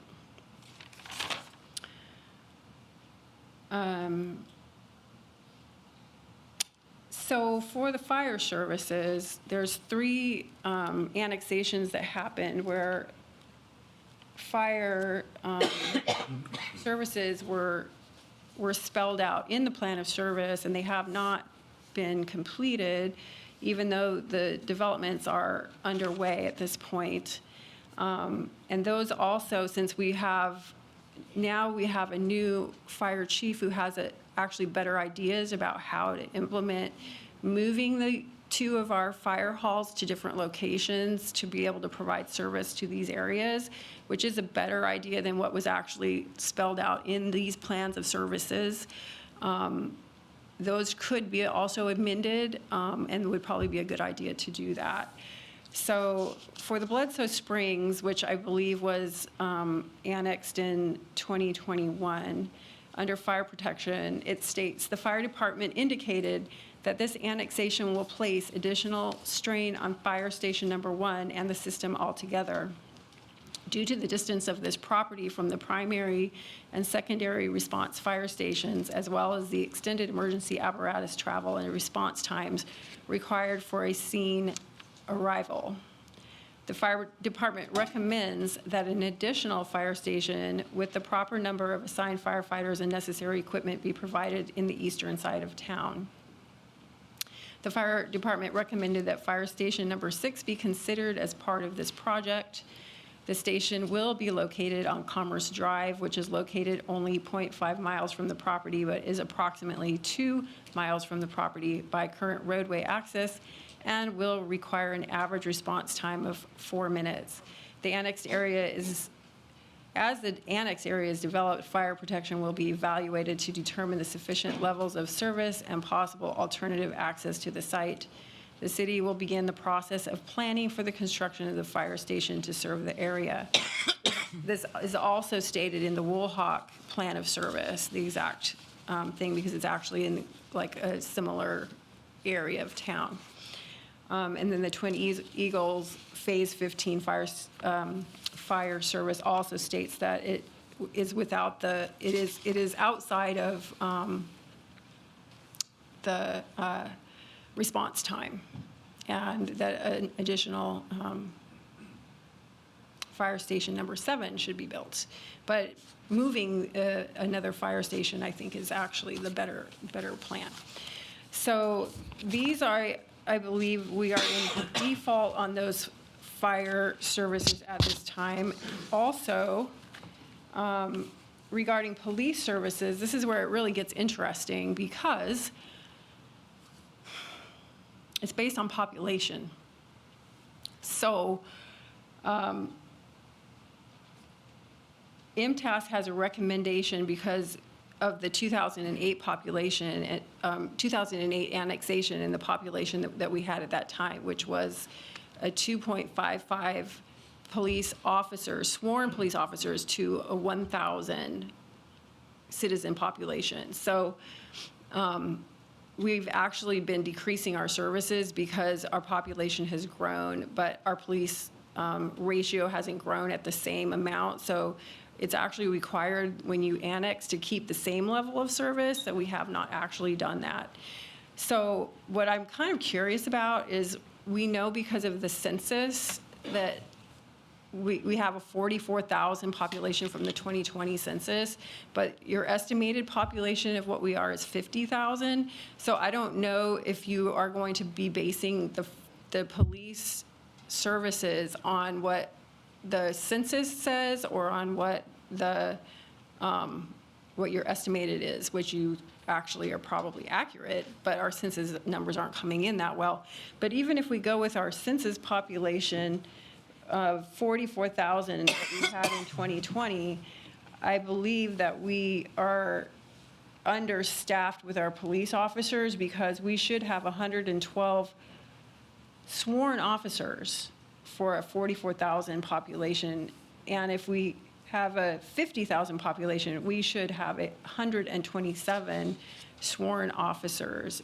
And that is based on the 2008 annexation report, which talks about, gives all of those numbers. And it also says that the police department, this is from 2008, the police department currently operates 7 zones. The average geographic mass is 3.8 square miles per zone. Each zone has at least 1 officer assigned 24 hours a day, 7 days a week.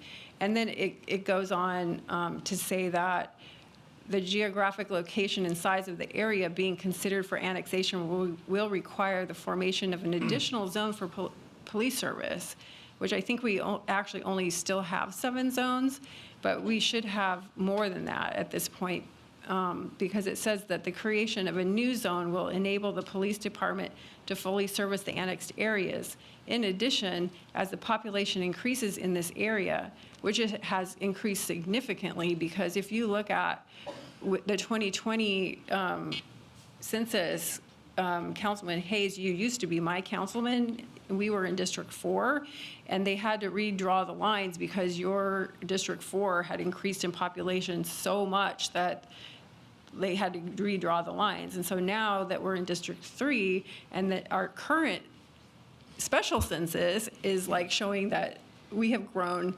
massive amounts in just our area. So that is showing that this extra zone should be put into place, because it says as the population increases in this area, the zone will need to be modified and split into 2 zones. This will double the resources needed to provide protection to this area. So my concern is that as we're growing and annexing, taking on more and more and more, and I've said to you so many times that we keep expanding the city, and we need to provide more services, and yet our critical infrastructure departments are short-staffed, especially our Public Works Department. And the things that are the most important to people are Public Works and safety services like the fire department and the police. And these are things that need to be focused on and taken care of. So please address the issue of not having done the annual update in 2024. And then also all of these different items that we're in default on. Thank you. Anyone else wishing to speak under this public hearing?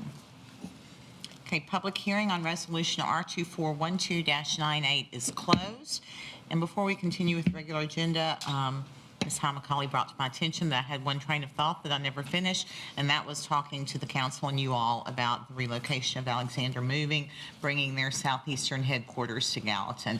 Again, it is not a huge number of employers, but that's because we don't have the workforce here, because there just aren't enough people that are available to work to fill the jobs that we have currently. But we certainly feel like that's a good addition to our community. All indications are they have a tremendous culture. They have a lot of longevity with their employees. And so that's very positive to add a company like that to our community. So I didn't want to leave y'all hanging on that because I never finished my train of thought on that. Now we're going to move to second reading on amended ordinance 02410-57. Councilman Hayes is recognized. Yeah, this is second reading of the ordinance appropriating $425,000 for the construction of the Hunt Club Boulevard traffic signal. Motion to approve. Second. Motion by Councilman Vice Mayor Hayes, actually. Second by Councilman Fennell. Opening the floor to any discussion. Councilman Juvance. We got the capital improvement, you all got it, and we have almost 100 million on request for the next 3 fiscal year cycle. So I think spending $450,000 for a light is just ridiculous. Like that got said before, the light is already there, that need to be finished. And again, when, you know, what the point of spending money for that? That makes no sense to me. And I know we don't always agree, but I agree with you on that one. I think it's unnecessary, totally unnecessary to spend $300,000 we don't need to spend. We can do a lot of things with this $300,000, okay? We need it somewhere else. I'm gonna make a motion to amend the ordinance that we actually spend to complete the project up to $150,000, and we use what's already there. Motion to amend this ordinance by Councilman Juvance. Second. Okay, and the motion is to utilize $150,000 to complete the plan for the light that is already there. Second by Councilman Carter. Any discussion on the amendment before we vote on it? Let me ask Nick a question, can I? Make a motion to suspend the rules and bring him forward. Motion to suspend the rules. Thank you. Second. Second by Councilman Carter. All in favor, say aye. Aye. Opposed? Okay. Mr. Tuttle, please. Nick, is this the total cost for the light? 425, yes. Okay, so we're getting how much from the developer? From this last developer, 50,000? If I recall, it would be up to 50,000 if fully developed. So that'll push it down to? 75, Yeah. yes. Okay, thank you. Councilman Alexander? Forgive the new guy. No. 150 of this already appropriated? I don't know if it had been. I don't think so. It's one of those things that's kind of come on board, but we had, I think you probably heard the conversation where a lot of the infrastructure is already there for it, and what we need to do, we can utilize that infrastructure. If we go the mass arm route, not the case, so. Correct me if I say something wrong. So, anyone Steve- else? Any comments? 375 instead of 100 more if we get 50 from the developers, so the issue is the same. On either, yeah. It's the same increased investment. Still a lot of money where So finish. So we're going to vote on the amendment to reduce that number down to 150,000. I would ask all in favor of the amendment to please say aye. Aye. Opposed, say no. No. Okay, I'm going to ask for a roll call. I don't know what one person voted, but we'll find out. Vice Mayor Hayes? Pardon me, no? No. Councilman Alexander? I mean, yes, I'm sorry. I put it, I'm sorry. What are we voting on, the amendment? This is the amendment. Amendment. This is the amendment. So So you're voting no on the Yeah, I vote think no on the you amendment. Okay. wanted When to he vote. said no. Okay, go ahead. Shock you? Are we assuming? Okay, proceed. Okay, so I have Vice Mayor Hayes, no. Councilman Alexander, no. Councilman Carter? Yes. Councilman Fan? No. Councilman Fennell? No. Councilman Jones? Yes. Councilman Juvance? Yes. Fails 4-3. I appreciate the effort. That takes us back to the original motion, which is the second reading appropriating $425,000. Any further discussion on that before we vote? Okay, let's vote on second reading amended ordinance 02410-57. Ms. Kitchell, I'm going to ask that you call the roll, please. Vice Mayor Hayes? Yes. Councilman Alexander? Yes. Councilman Carter? No. Councilman Fan? Yes. Councilman Fennell? Yes. Councilman Jones? Yes. Councilman Juvance? No. Okay, it passes 5-2. Thank you, Ms. Kittrell. Move now to second reading on amended ordinance 02410-62. Councilman Juvance, you're recognized.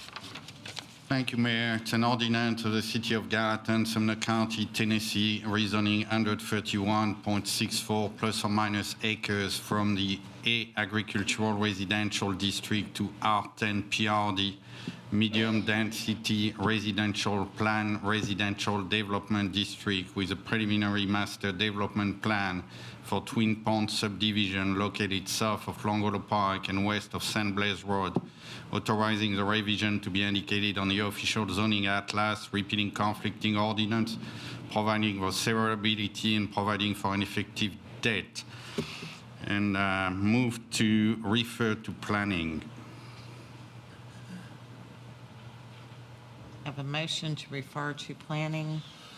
Second. And a second. Questions, discussion? Ms. McAulay, for particularly new council members, do you want to explain, refer? To refer it back? Refer versus? It would just be referring it back to the Planning Commission instead of taking a vote by this body. So we have a motion and a second to refer back to planning. Any questions on that?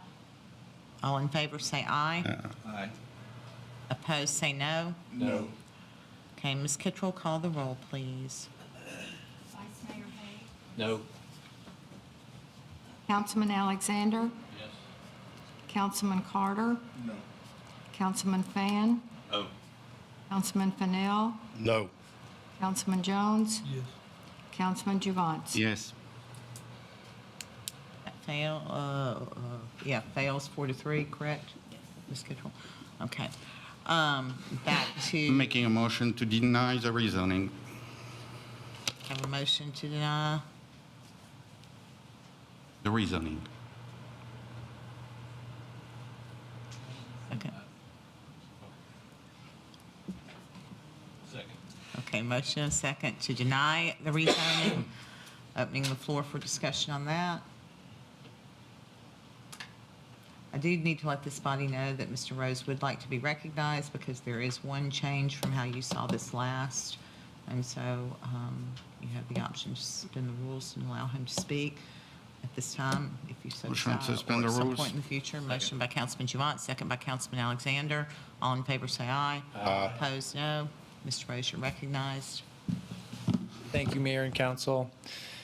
This did end up going into your packets, so hopefully you, as you read it, you caught the change.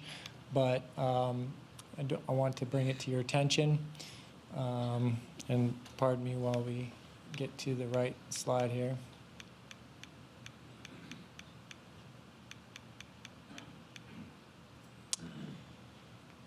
Okay, so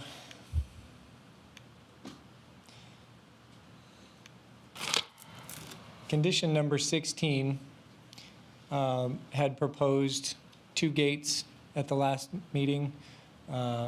Councilman Juvent had brought up some concern about having to get through the 2 gates and how that would delay the fire department. There also was a concern from the property owner who is directly south of that fire access road. They use that currently existing driveway to access their barn in the back of their property. I'll show you here on the screen. So St. Blaise Road is here. The fire access road would go through this small sliver of land here, where you can see there is a driveway already existing that actually extends further on out into the subject property. But the folks owning this property here also use that to access their garages, their shed, the barns and things, whatever are back there.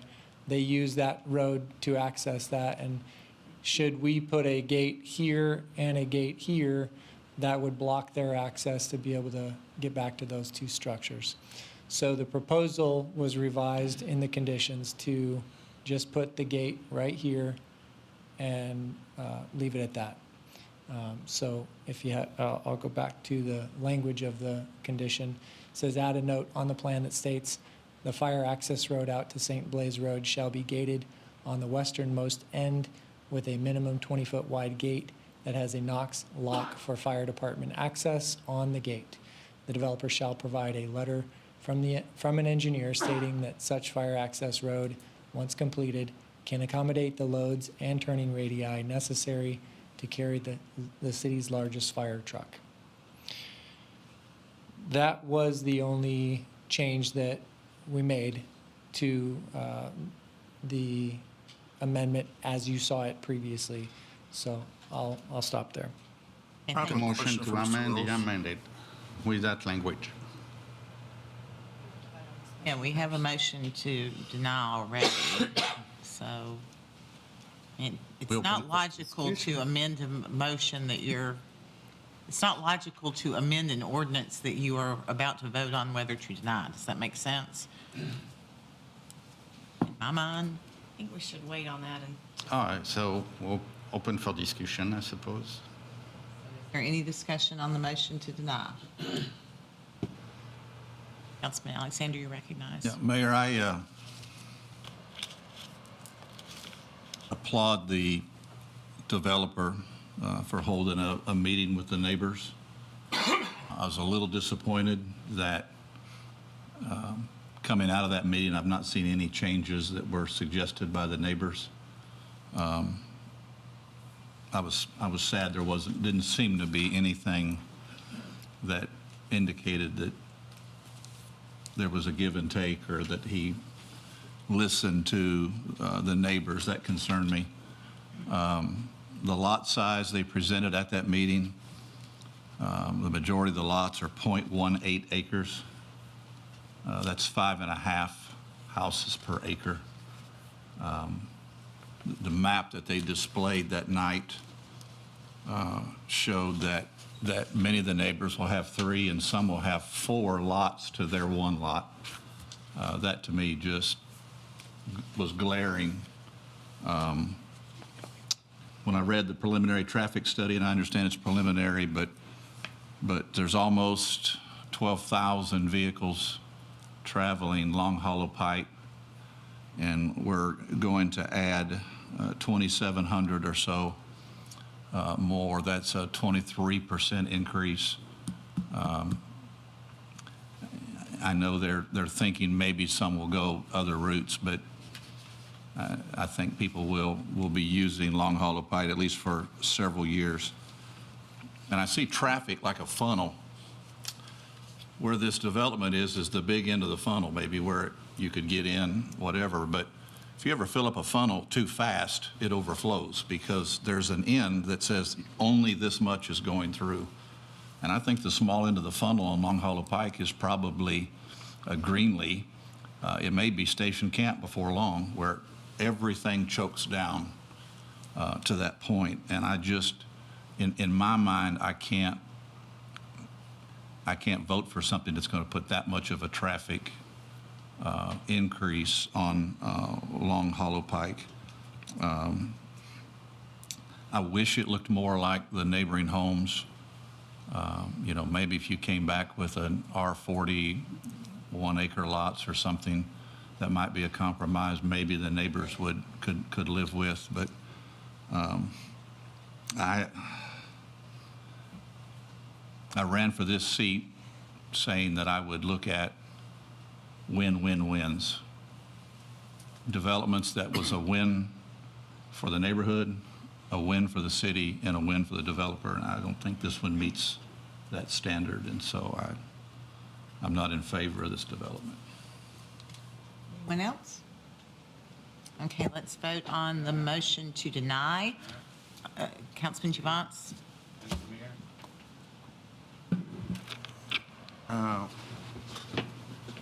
Yeah, we've been talking about a lot of things, and I want to thank the community to show up and tell us their concern. And a question was asked by one of the constituents, and I've been asking the same question, and I would like an answer that all you guys tell me why do you think that's good for the city? Because if it's good, sure, I vote for it, but I don't think it's good. Tax base, I ran some numbers, you know, if I remember what said last week, you know, we're not good at running numbers because I supposedly never ran a business, but if I do an estimate on the price we're giving to us, because again, when I hear the word affordability, that kind of make me smile because they told us that would be probably between $500,000 and $900,000 per unit. So I just put some numbers, you know, of what I think we'll go for. If we take 250 units average $700,000 sale and 47 average $900,000 sale, seems reasonable. That will bring us a yearly revenue of $287,000 on tax, property tax. I even went to add sales tax because, you know, these people are going to spend money. So I took some numbers that our finance director sent me a year ago, where we're taking local option at 15 million plus. And I took 75% of the resident because some people come from outside and spend money. So I figure 75, it's probably high, but better be high than low. And they will spend per capita $250 per year on sales tax, and that will bring 166,000+ per year. So if we go total on that, property tax plus sales tax, again, it's estimated that will be around $450,000. If we take the city budget, $59 million, and even if I put, we had an increase of 12% between last year and the last budget, that's around $1,300 per capita what people spend to put the money in that $59 million. And, you know, I did some research, and that's actually a good number. That's not too big. The study were showing we're right there. But if I use that number on that development, if it's fully developed on day one, was not going to happen. That will bring $833 per year per capita. So we far from, you know, the $1,300 we need to fund the budget. So when I tax, numbers don't work. So I already have an issue with that. Traffic, that have been approached plenty of time. And again, you know, I've heard all this year, trust the expert or listen to the expert, but what's interesting is that when the experts say something we don't like, we don't listen to them. But the expert who did that count study, because it's not a traffic study, is telling her that a full traffic study should be done before even our work session, and that was never done. All right?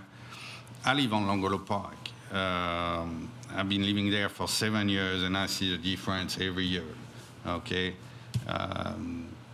when we arrived 7 years ago, we could sit in front of the house, and there's barely no traffic, no noise, no stuff. Now it's like when I go on a road and I have an hotel in the city, it's almost the same. It's traffic all day long. All right? And it's come by wave because of the light back there on the other side. So it's a wave of traffic, and we maybe have a minute without and come back. The traffic numbers are not good. And again, you know, it's not, I don't invent these numbers. I take what the TDOT give us. And we have seen on Longolo Park a 33% increase in 2 years. So it's even more than what you said. And Longolo Park is a minor arterial with a segment at just under 13,000 daily traffic. On 2023, the number was already at 12,000, so we don't have the 24 numbers. But if we follow their traffic, count study was not really a real traffic study, we're going to be over what TDOT recommend for that segment. So again, that doesn't work. All the people who came here didn't say we don't want the development. They say, guys, that doesn't fit there. That's going to be developed, but please look at what's going to be developed. And I agree with them. That doesn't fit there when we look at everything who's around it. A quick, you know, sometimes I have time to spare. I wake up early in the morning, I don't know what to do, so I look at maps. And I just pull the GIS and trying to figure out how much ground I would need to travel to get the same amount of units that's going to be on that development, on these 130 acres. And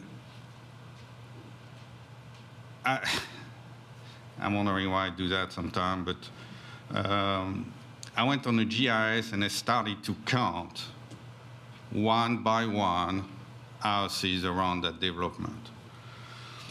And even if I include St. Blaise, I had to cover 1,700 acres to arrive at the same amount of units we're going to approve on that development.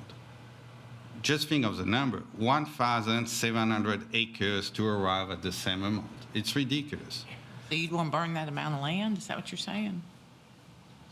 No, I'm not California. I don't burn things. Okay.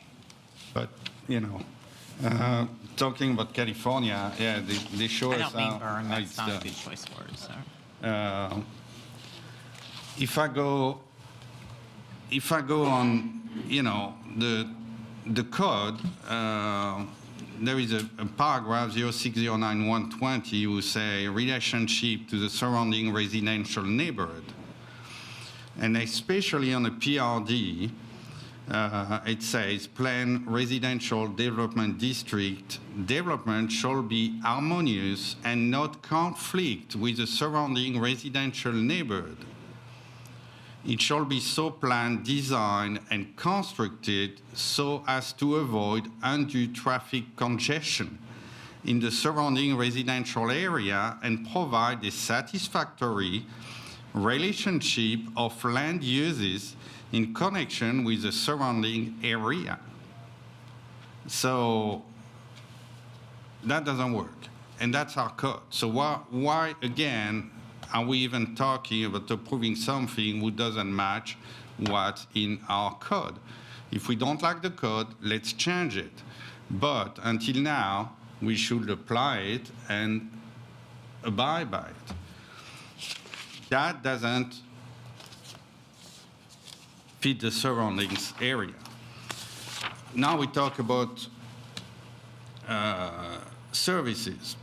I had concern from day one about that fire access. And what really bothers me with that fire access is that we're saying we're going to approve and we'll figure it after. No, that's not how we should do to take care of the safety of our constituents. We should figure it before, and if that works, we approve.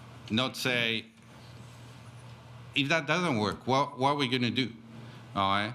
I'm not an expert, so I talked to my fire people, and, you know, I got an email from one of our fire experts who's telling me that he drove there, and for what he sees, he doesn't think our apparatus can turn and make the radius to turn in that road. What's going to happen if they start building and suddenly we realize that that's not going to work? We're going to go back on the situation we had before where we don't have access for fire and people are going to get hurt.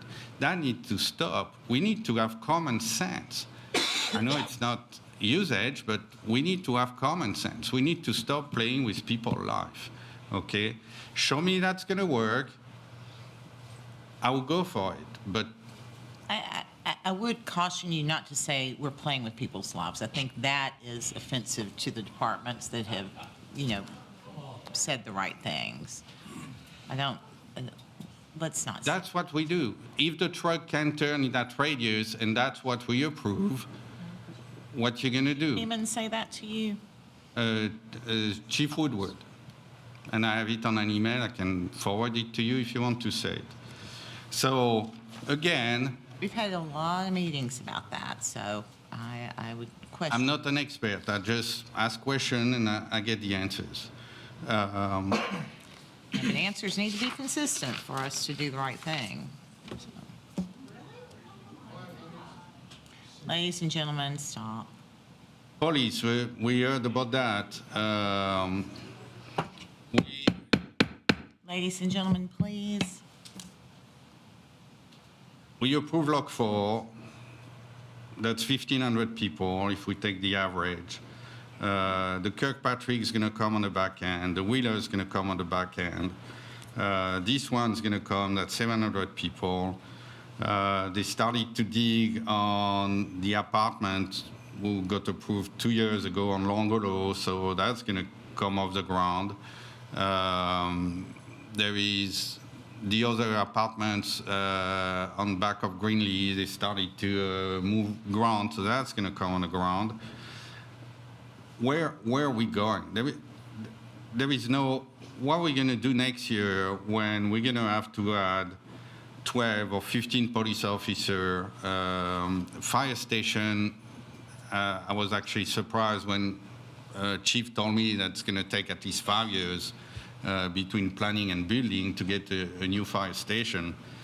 And that just blows my mind that there is no question asked. Again, I would like to hear from you guys, why do you think it's good for the city? And why do you think it's good for the neighborhood? And again, you know, these people never said we don't want that. They say we need something who's gonna fit there, and what's proposed doesn't fit there. And we need to start, you know, doing things smart, because when we're gonna have all this influx going off the ground, what are we gonna do? We're not gonna have enough services, we're not gonna have enough police, we're not gonna have enough fire, and, you know, we just approved to spend $300K for no reason on a light. So that's, I can't approve that, and I think that should not be approved. That should go back to a normal. Yeah, I know. Go back to a normal zoning and have the developer meet with the neighbor. Because I was at the meeting too, I had the same concern that you are, but I didn't heard anything will make me jump joy out of there. So we need to start to listen to the people who live there, because they actually know what they are, and not reacting. We need to be proactive at what we're doing. So I can't approve that. Thank you. Anyone else with any comments before we vote on the motion to deny? Couple questions. Can I get Brian to come back up, Rose? We need to suspend the rules. I think we can. You'd already suspend them to allow them to speak, Okay. so.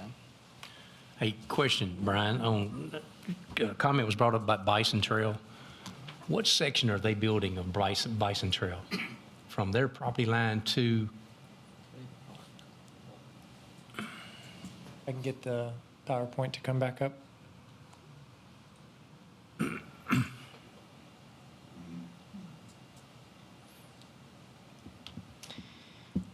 So the city owns this property that will eventually become a city park. Property developer owns this portion of it.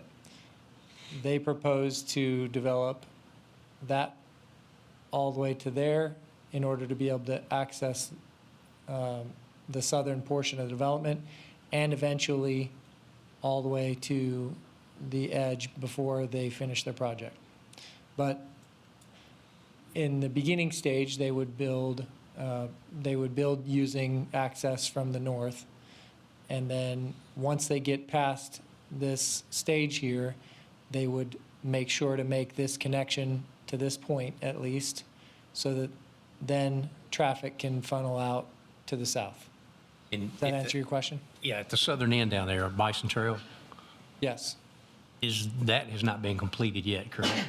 It has not, but it has already been through a platting process Yeah. and will be in the construction process This year, sooner right. than this development. I don't know exactly the timing on it, but that's part of the crossings at Hidden Creek, which Yeah. would get you all the way out to Big Station Camp Road. Okay. All right, another question on the lot size. I know they've come back and said the exterior lots are going to be roughly 11,250 exterior. You talking about the lots along the south side here? Or The whole west side? exterior, yeah. These lots here are the larger lots, and Yeah. then they do also have some that are larger along there as well. Okay, I thought they agreed on the whole exterior, so, Not the entire exterior, no. okay. Do we need to get somebody from the developer up here? Can we do that? They out there? Marty Cook here. Or ask. Yeah. That's suspend the rules. Suspend the rules. Motion second. All in favor, say aye. Aye. Opposed? Okay. Mr. Cook, I believe you are allowed to come forward. Did I say opposed?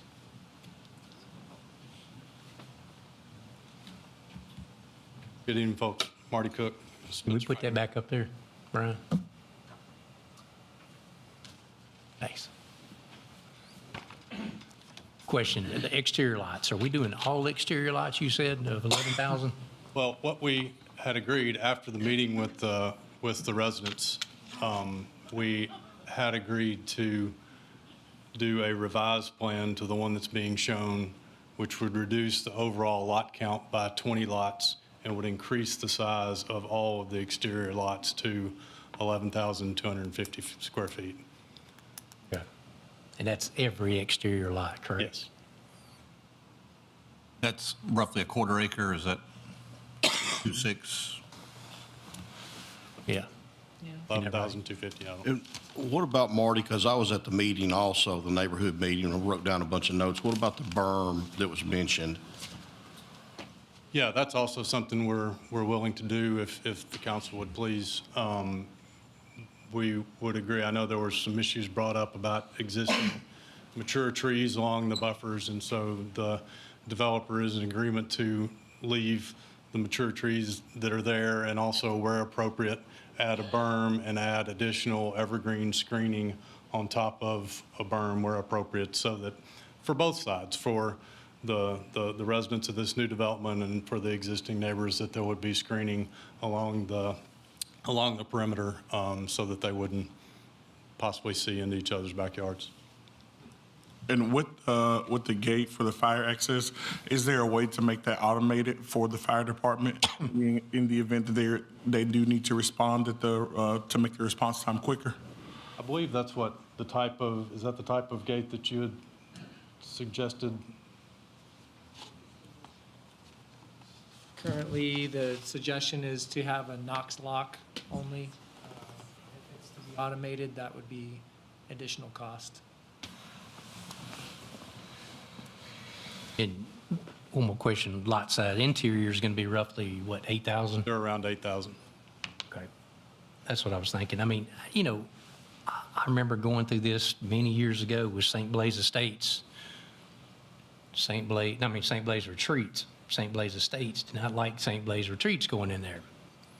And I think, if I'm not mistaken, Brian, you can help with this, but I think lot size in St. Blaise Retreats are like 9,000 square feet. Okay, I think that's about right. And then Carrollton, you know, somebody said about Carrollton earlier, but Carrollton, you know, the back part of that, when they redid that second half back there, it's more dense than this is.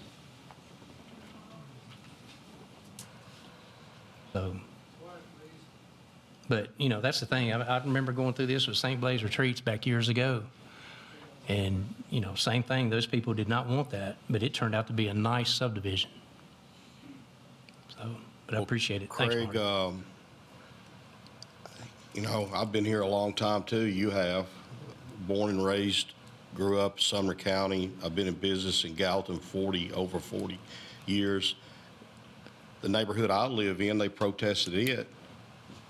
There was protest on Carrollton, there was protest on Grandview, there was protest on every neighborhood that I can ever remember. And I think the page is right in saying that I've never seen anybody come up here and be for a neighborhood, but we do have some great communities in the area in Gallatin right now. A plus for this development, I spent Saturday and Sunday when the snow was on the ground. I went all around our parks area over there. I went on this piece of property that is proposed right here. I spent 3 or 4 hours each day riding on my side-by-side all around this area. Whether this development is developed or whether it's not, one thing that we got to look forward to in the future is we do have that parkland right there that at this point right here, I think we're going to keep it in its natural existence. And we're talking about putting a road through there, maybe a walkable sidewalks and stuff, but that's a lot of area right there that a lot of people in those developments off of Station Camp Corridor and even possibly Long Hollow that's going to be able to enjoy that area right there. And I think you'll see a lot of houses. I've seen houses already with expanded backyards. It's already getting the benefit out of our park area. So whether this is voted on or not, but I think in the future for that corridor right there, it is refreshing to know that we have quite a big chunk of land right there that is parkland that will be utilized one day. One more question, Marty. There's not an entrance into St. Blaise Retreat, is there, from this?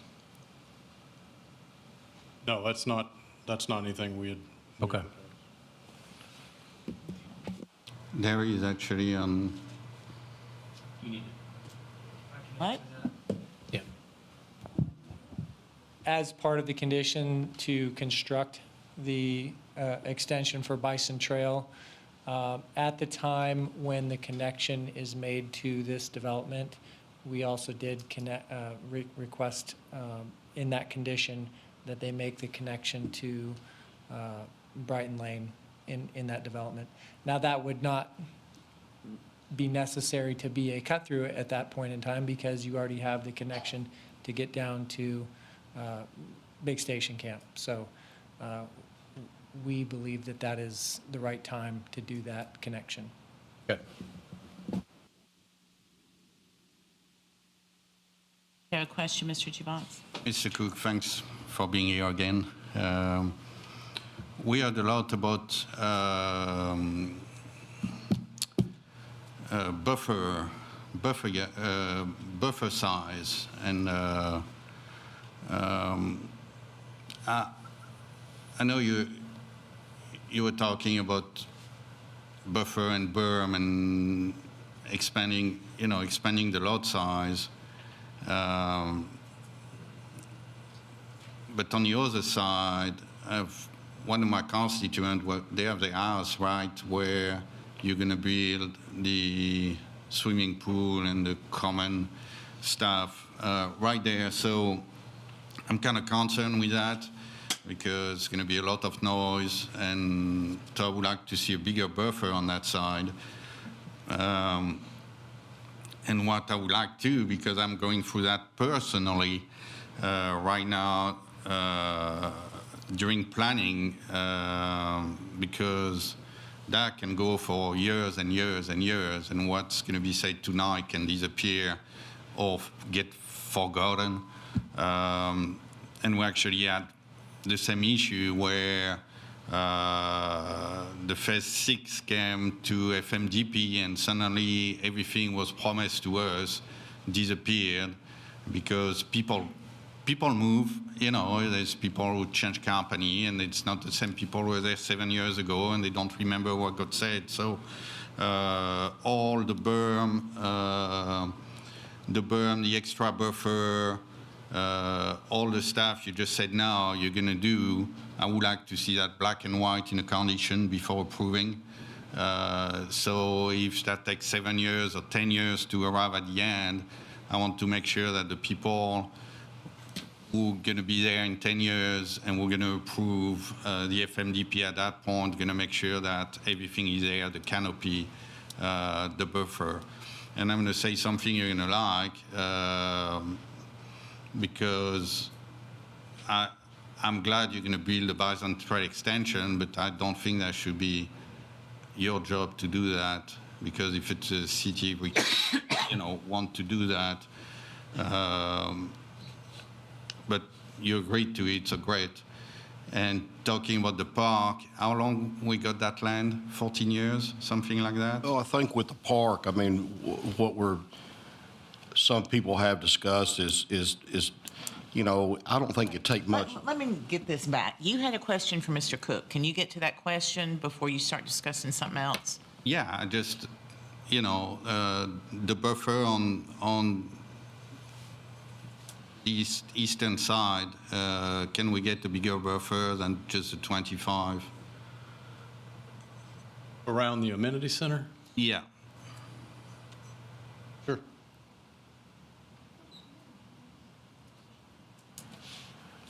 I want to piggyback on something that Pascal said. At that neighborhood meeting, there was a lady that was there, and I think that's what Councilman Javance was alluding to, that she was talking about a berm, and there was a stretch of houses up there that border part of this development. I do want to make sure that a berm is put through there. I think that's cheap with some buffering on top of the berm, and it will block a lot of that. Now, my thing to Councilman Javance is, at the time, there was really no development around our parkland. We sit and waited until we decided what we wanted to do at the parkland. I mean, if I had to vote right now, I would say leave that parkland just like it is and maybe put some picnic tables on it, keep it bush hogged and have a walking trail around it. I don't think that particular land, and I've been all over it, I don't think it's suitable for really anything like football or baseball or soccer fields or anything like that. But I think it's very beneficial for the neighbors because even when I was back there, I was running into neighbors already back there on side-by-sides and walking back there. Well, it's perpetually preserved public land, which is always. Right, and I think it's a great asset for that area. That's the only point that I was making. Okay, anyone else with any comments or questions? Ms. Brown, can I say something? Absolutely. I don't say much, but I've been approached a couple times about the Twin Ponds, and I know we got put in on it as being new members, but, my thing is, there don't look like a set plan. He's got, I was told that the borderline would be bigger lots around St. Blaise and Sugar Tree, like the gate. I was told that the gate would be automated for the trucks to get in and out. You're going to get a lock and a house is on fire over there and you can't get to it because you got to go get a key that might not even be in the truck. Am I making sense? No, absolutely. We're happy to do an automated gate if that's possible. But I guess getting back to what I'm saying is if I tell you I'm going to do something, have a plan set and do that. If I tell you I'm going to climb a tree, I'll climb a tree. I hate to dumb the stuff down, but I'm just there, I think people appreciate that, but I think what this being the preliminary plan, I think this is where you need to put those expectations in your plan, and then when the next plan comes through, our staff will make sure that is consistent. They would need to amend the plan. Yeah. I would advise they would amend the ordinance. Yes, absolutely. Yeah. Amend the ordinance if. But we still haven't voted on the motion to deny. I'm so far off track. I don't want to go too far. I'm trying to learn. I'm sorry if I'm butting in on something. You're not doing anything wrong. Ms. McAulay had said that we need to amend the plan. And I said, well, we're not amending anything until we have had a vote. Because I do want what's right for the city, and I want it to be right too. There's a lot of communities that's out there. I think everybody does. Yeah. So, any other questions? Okay, we have a motion on the table to deny, and so I'm going to ask for you all to vote on that at this time. And Ms. Kitchell, I'm going to ask that you call the roll, please. Vice Mayor Hayes, No. Councilman Alexander, Yes. Councilman Carter, No.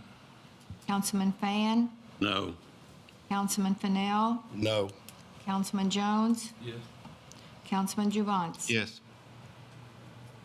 4-3. Motion to deny fails 4-3.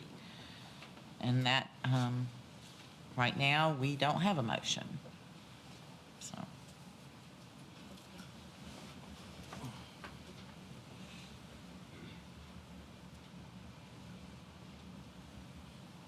Would now be a time to discuss the stuff that we need to amend to have in writing? You can't amend until you have a motion. All right, so I guess motion to approve. Okay. Motion to approve by Councilman Carter, Second. second by Councilman Hayes. And that puts you in a position where you can make a motion to amend. All right, so do we need to go over the amendments again, or to what we need to add? I think you need to perhaps articulate the amendments that you are seeking and let me list them. All right. Make a motion to amend that we get only one gate on the fire access. One automated gate. One automated gate on the fire access that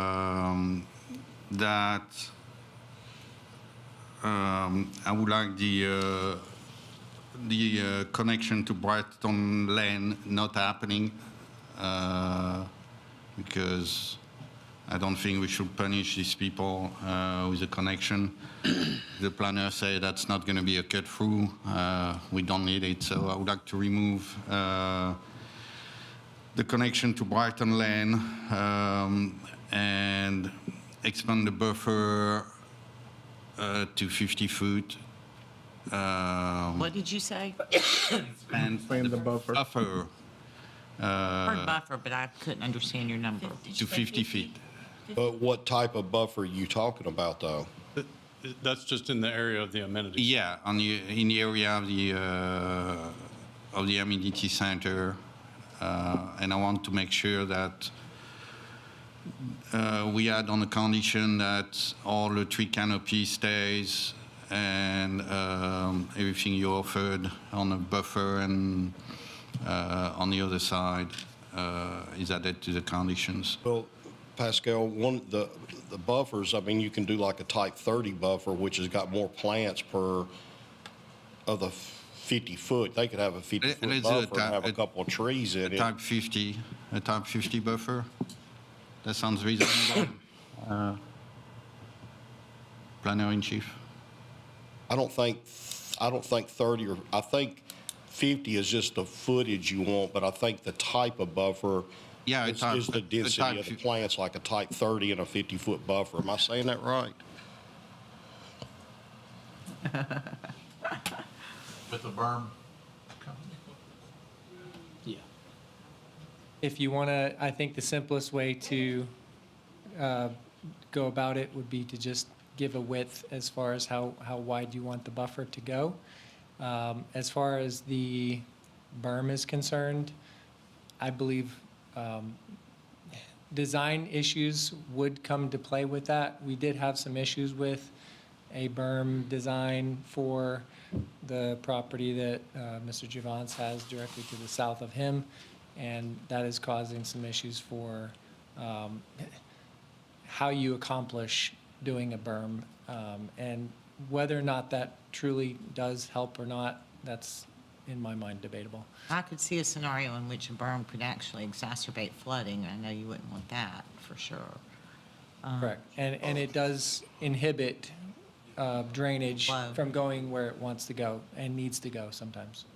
Mr. Rose, that berm, would it cause any flooding? I mean, you know, like pushing water back toward the houses, the new houses or the old houses?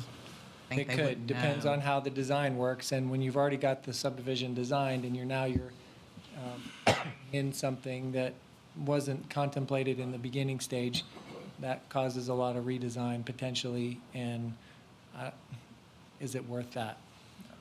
So. Makes a lot of I may sense. suggest maybe the condition could be that additional landscape buffering or screening and a berm where appropriate. And in other areas, existing trees will remain as buffers. Some flexibility, but I also think we need to make sure we're being clear that Councilman Javance's suggestion was an increased buffer width in the area of the amenity center, not the buffer of the entire development. So, and that wasn't necessarily what we had proposed about the berm. So I just want to make sure we're clear on where It's a different. areas are. Yes. It's a different. Probably need to 50 feet. articulate too, tree canopy. Because, I mean, I see what you're asking for, and I think you're both right. I mean, I think everybody wants these things, but not all are going to be beneficial once it's engineered. What about lot size? Well, I was going to bring that up once they remedied this. It needs to all be in the same motion. I know, but I'm trying to wait for this discussion to remedy. So lot size, exterior. Okay, I think you guys need to figure out what your verbiage would be for an amendment related to the berm and the buffer and the tree canopy, because I think right now it is too vague to, So I think we know a 50-foot buffer as it relates to behind the amenity center. 50-foot buffer behind the amenity center. Everyone feel good with that? Okay. 50-foot buffer behind the amenity center. Tree canopy. He's saying tree canopy where possible to stay. Tree canopy gets subjective because a tree may be in the middle of somebody's deck if, and somebody else may view it as a buffer. Again, I think similar to the buffer and the additional evergreen screening that with regard to the mature trees, we could just say where feasible, all mature trees will remain. I mean, that, Yeah, I think that actually Hard to say. benefits both sides. It does, But it does. how do you make that happen? You see what I'm saying? Or, Sure, make it a condition that you all feel is acceptable to measure. Do you go by an inch as far as the diameter of the tree? What now? I didn't hear what you said, I'm sorry. Yeah, where feasible, it's kind of, Like how we go with diameter that. of the tree, the caliper of the tree. Not necessarily, I mean, I get what you're looking for. I'm looking for the same thing, but caliper may, depends on the tree and the location and how to. I'd rather cut down a hackberry that's gonna blacken everything I own in my back porch. So I mean, I've been there and I know that, and I'd rather have a nice tree out the back than it'd be up to y'all to look. Well, I know that it was just mentioned to me in passing early on that it was the developer's interest to retain trees because that's less that you have to replace. But if this council wants it as a condition, you've got to find a way to memorialize that. what you just said, Mayor? Sorry, I didn't catch what you said. I said, while I do believe that it's also in the developer's best interest to preserve trees, that if this council wants it as a condition, you have to find a way to memorialize that actually has a metric. And I don't know what that is. I mean, the where feasible, we've used that so many times. But define that really. I mean, Yeah, that's the issue I have with feasible, because who's going to decide what's feasible and not? Because your vision of feasible is going to be different than mine. And I've seen the arguments at the planning commission when we have, a landscape person on there saying, that tree's not going to survive like that kind of thing. And so that's the thing that's the dilemma, is if we say all trees will remain, well, there might be one that's dead and would be a safety hazard, and so it has to come down. So it's hard to have both sides. You could formulate some idea that retention or removal of trees would be approved in the final plan. I mean, I don't know, because then you'd have a more solid idea of what you're looking at. Who would approve it, us or somebody else? Planning. Marty, you'll have hedges like between their property, the sugar tree and St. Blaise, there'll be a hedge, like we was talking. I don't want to look at, I'm a hoarder myself. I keep a bunch of junk in the backyard. TMI. I bought some land. Yeah, right. I don't know if it's against the rules, but yeah. But No, and that's why you know the what I'm saying? I don't suggestion wanna look at your was, stuff. in some areas, the existing trees that are in the buffer will be fine. And in some areas, it will be more feasible to do a berm with some additional evergreens on top. And so I think that's where kind of that language needs to be, where appropriate, there'll be a berm and additional screening, but that might not be appropriate everywhere. I mean, you don't want to put a berm Maybe right go next to a back to the creek. where appropriate and let the planning commission determine if the plan meets that threshold. I'm That and engineering. throwing out ideas here. Yeah, I mean, engineering is where my concern would lie, to get the drainage right. But is everyone amenable? I'm just right now compiling a list to offer y'all an amendment to offer. So, And I think we're going to hit the same issue we had on Log 4 with, actually I think that's going to be worse with Longolo Park, where the entry is going to be the construction entry. So when they're going to start moving dirt, we're going to have dump truck turning in and out all day long, and we need to have. That's why I'm not happy that we don't have a traffic study where actually in Log 4, we had a traffic study before, so what was going to be done, where here we have nothing. So, and I don't see how we're going to do that there. I see what they did at the Publix was, in my mind, dangerous, and the just way they split that road is just bad. But I think we should not have we should not have a construction entry on Longolo Park the way Longolo Park is there, because someone's going to get hurt. So Engineering's going to work to determine where their engineering will work to determine where their entrance needs to be the most safe. But we need, we need turning lane. We need be there before. And I would like to add that to the amendment the same way we did with Log 4. I would like that. Okay, well then articulate the verbiage for your proposed amendment.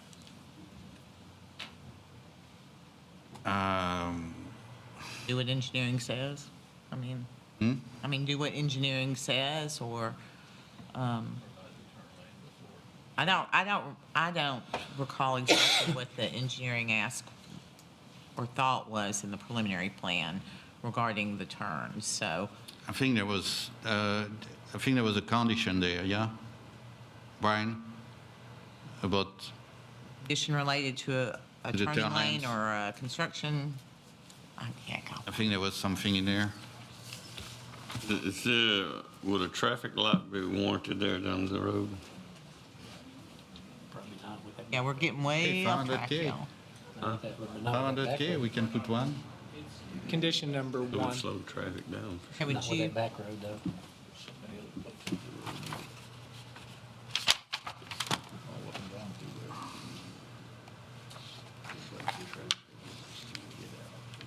off-site improvements to mitigate additional traffic created by this development will be required based on the findings of the approved traffic impact study.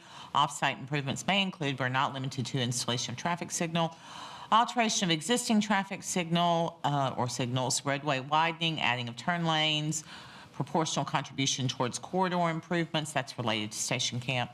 Review and approval for the TIS will be handled under the separate engineering traffic study process through the CSS portal. All technical review from engineering will be completed under this ETS submittal. TIS must be approved by engineering, PMDP, FMDP approval does not imply ETS approval.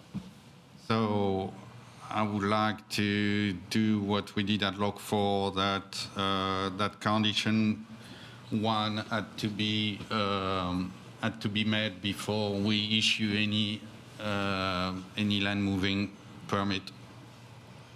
I hesitate with that because the off-site improvements have not been determined yet by engineering. That's kind of the point I've been making for a while, that we don't have a traffic You're study. asking for something the engineering may say, no, wait, it should be this solution. And therein you have conflict. See? But we need to do something there because But remember, the difference with the Lock 4 was they came in with all the proposed changes. They came And in so we with had those with which to work. they and came in this with case a we real did not. traffic study showing us if what was feasible and not, where we don't have that here. I understand that different scale development too. I guess my question is, what are you trying to say? That we need to build a turn lane or a deceleration lane, acceleration lane, what, before they start construction? Yeah, because what you're gonna do. But what? You don't know until engineering tells them what they need to do. So but the point is that if they start building, okay, they're gonna decide that I have a suggestion.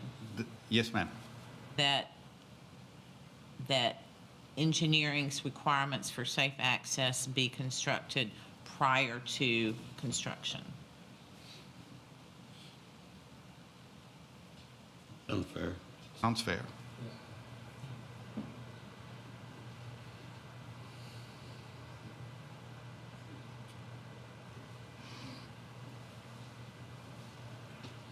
Did we get the trees settled? Yes, yes. Okay, what about this? What about this on the trees? All mature trees stay where appropriate and where not appropriate. Berm and trees to be determined by Planning Commission and engineering in the final plan.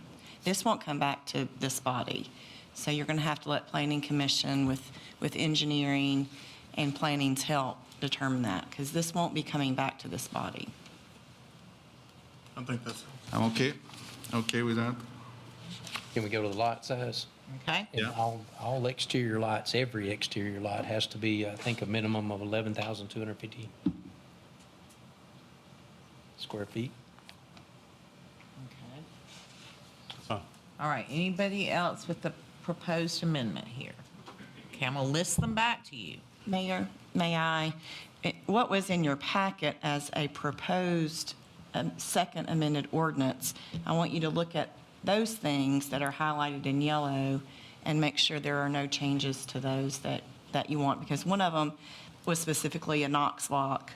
I know that you want that changed. There's also look at number 12, which I think Mr. Rose had spoken on, and it does reference a connection to Brighton Lane.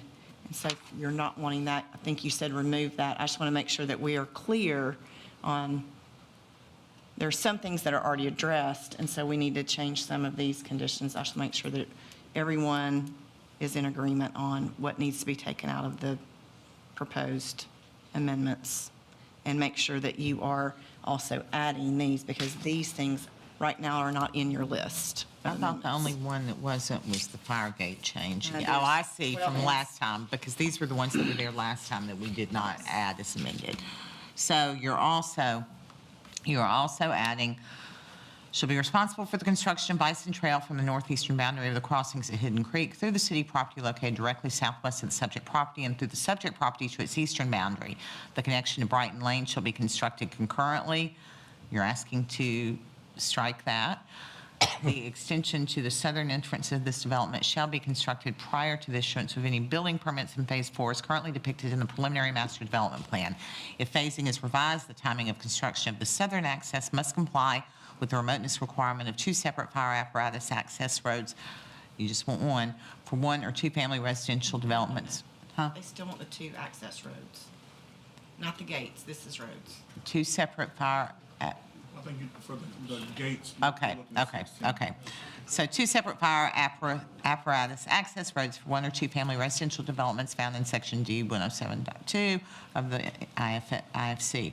And then 16 is add a note on the plan that states the fire access road out to St. Blaise shall be gated on the westernmost end with a minimum 20-foot gate that has a Knox lock, which y'all want to change to an automated gate. The developer shall provide a letter from an engineer stating that such a fire access road can accommodate the loads and turning radii necessary to carry the city's largest fire truck.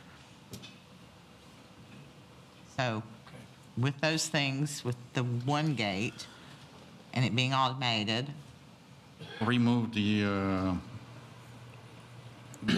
on 12, remove the connection to Brighton Lane sentence. yeah, I've got that on the list. Okay, so I'm gonna go through this list, and you guys listen and see if somebody feels like they want to make a motion to amend. So the first item is the automatic fire gate, which would replace the Knox lock on the fire department access gate in item 16. Connection to Brighton Lane would not be concluded in item 12. That there would be a 50, I'm gonna pass back to you. I'm sorry, I think I'm officially getting the flu. Pass this back to you to read. No, this was the amenity. Expand the buffer to 50 feet at the amenity center. Behind the amenity center. behind Okay, the- so it's that the tree stays the same. canopy that you wanted to address. So the 50-foot buffer behind the amenity center is one thing. Item 4. All mature trees stay where appropriate and where not appropriate. A berm and trees will be added to be determined by the Planning Commission, engineering and planning in the final plan. The engineering requirements for construction, safe access be constructed prior to construction. And then 6 would be the exterior lot, minimum of 11,250 square foot. Just have just the last one. Modify 16. Add a note on the plan, the fire access road onto said blaze shall be gated, so we have that, but the developer should provide a letter from an engineer stating that such fire access road, once completed, can accommodate the loads and turning radius necessary to carry the city's largest fire truck. And I would like to add that need to be done before FMDP approval, and that should be approved by our fire chief before, to make sure that that actually. Wouldn't that be done for FMDP? Mr. Rose or Mr. Tuggle out there somewhere? He said yes. He said yes. He said that would be done. That's part of that final master plan. So that would be, I personally think that covers that because it's part of what's required for the final. Are you okay with that? If we can add before FMDP approval to make sure. Okay. You want the letter to come before Yeah. FMDP? Because again, why are we going to start building if we can't accommodate the fire apparatus there? So we should have that before authorizing, before making sure. Because if that doesn't work, it's even to protect you, because if you build you get your 31 houses and now you have to get that access road and suddenly that doesn't work, you stuck. The fire access roads won't be completed by the FMDP. The FMDP will determine the fire access roads. Those roads won't be completed. They can't be completed until the FMDP. They need to be completed after the 31, I think it's 31 units. That's already Yeah, that's in there, but what I mean is that we should have the letter of the engineering, of the engineer. We can't, because the roads won't be built yet. At the time of, you have to get your FMDP before they're going to build those roads. But that's a study who say that's going to work. No, this is saying that those roads, once completed, can accommodate.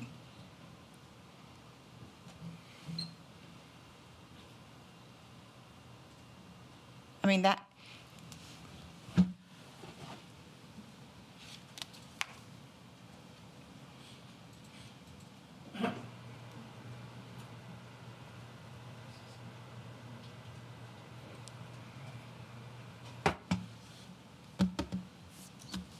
So that's where I am with the list.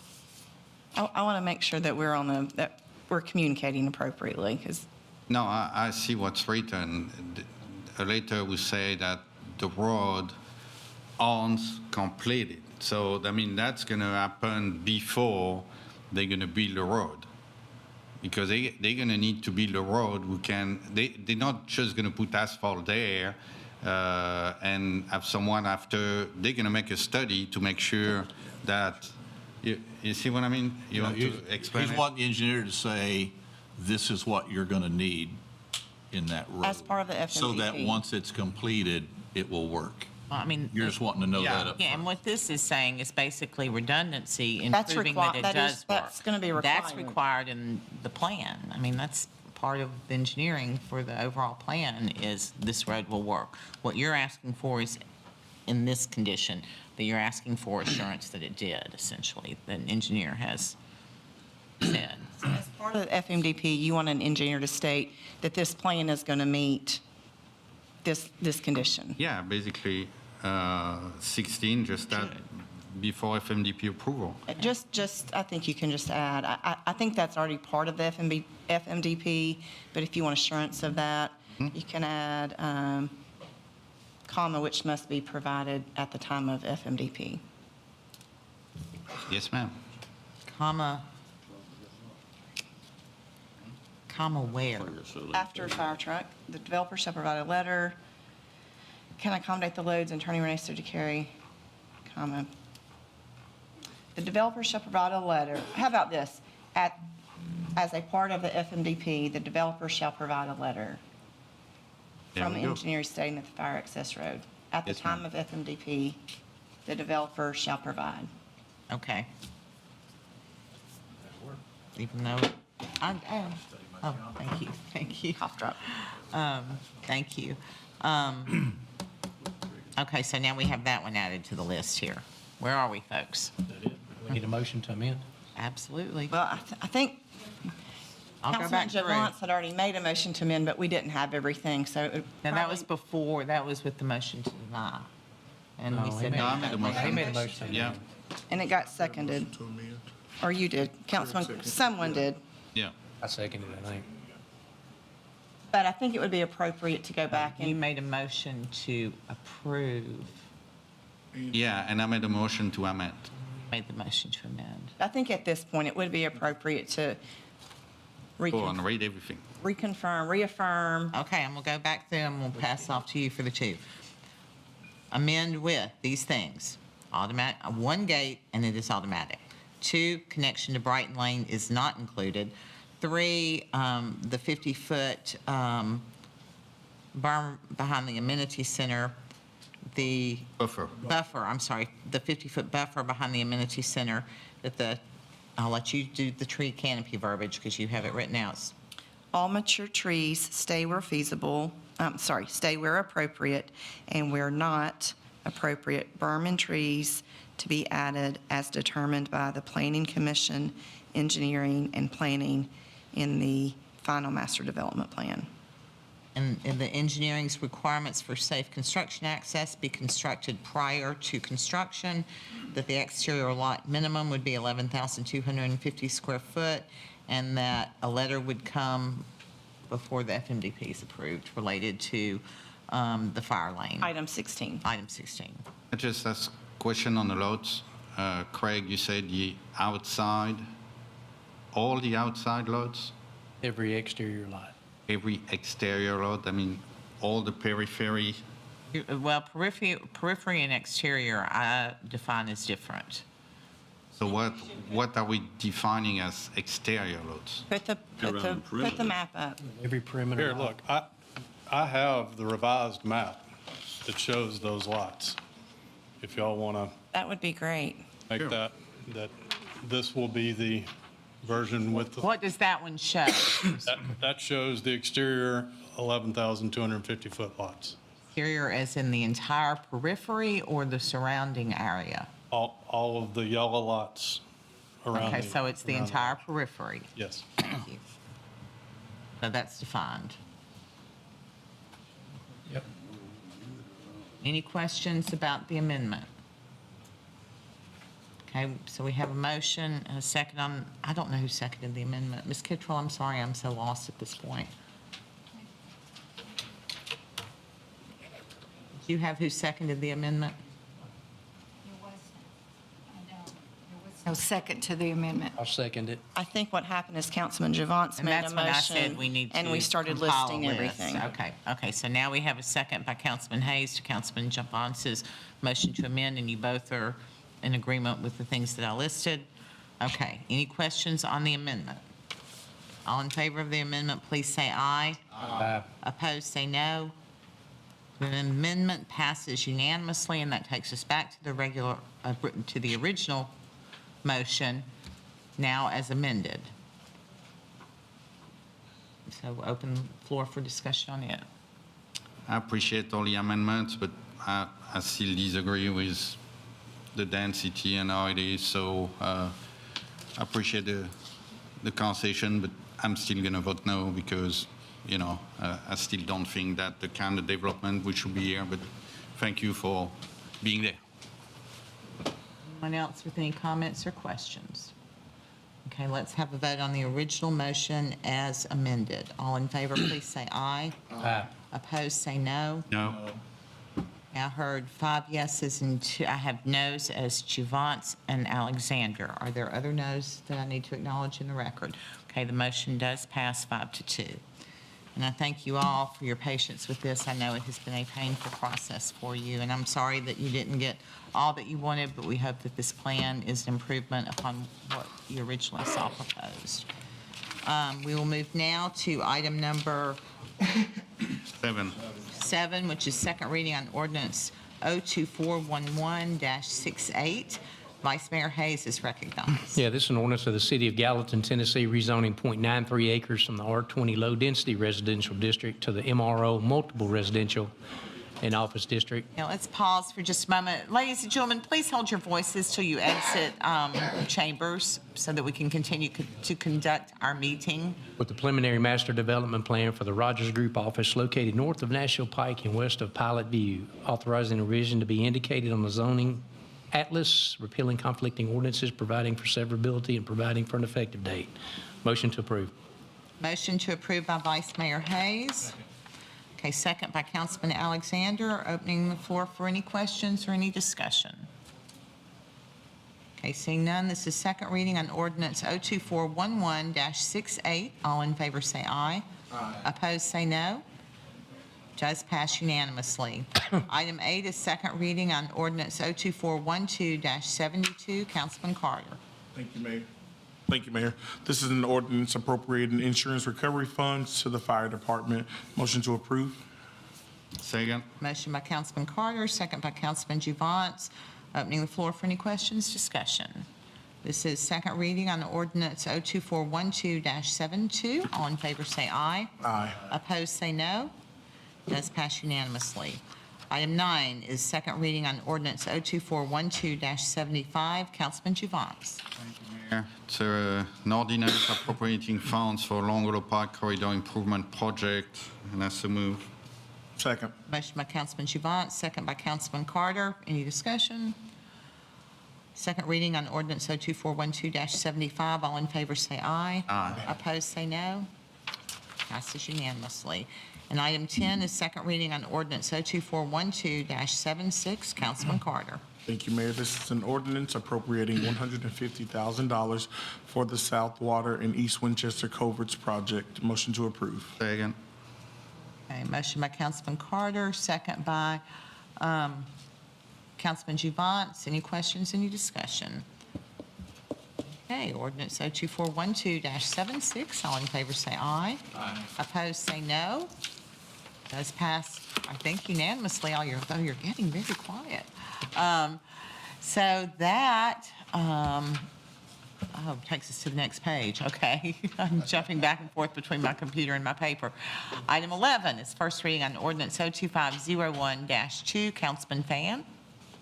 Thank you, Mayor. This is an ordinance appropriating $2,808 to parks from insurance recovery, and I so move. Second. Motion by Councilman Fan, second by Councilman Carter. Any questions? It's ordinance 02501-2. All in favor say aye. Aye. Opposed say no. Passes unanimously. Item 12 is first reading on ordinance 02501-3. Councilman Carter. Thank you, ma'am. This is an ordinance appropriating $14,096.27 towards the purchase of an automated garbage truck body. I so move. Second. Motion by Councilman Carter, second by Councilman Juvance. Any questions? We could have get 20 garbage body instead of one light. I'm sorry?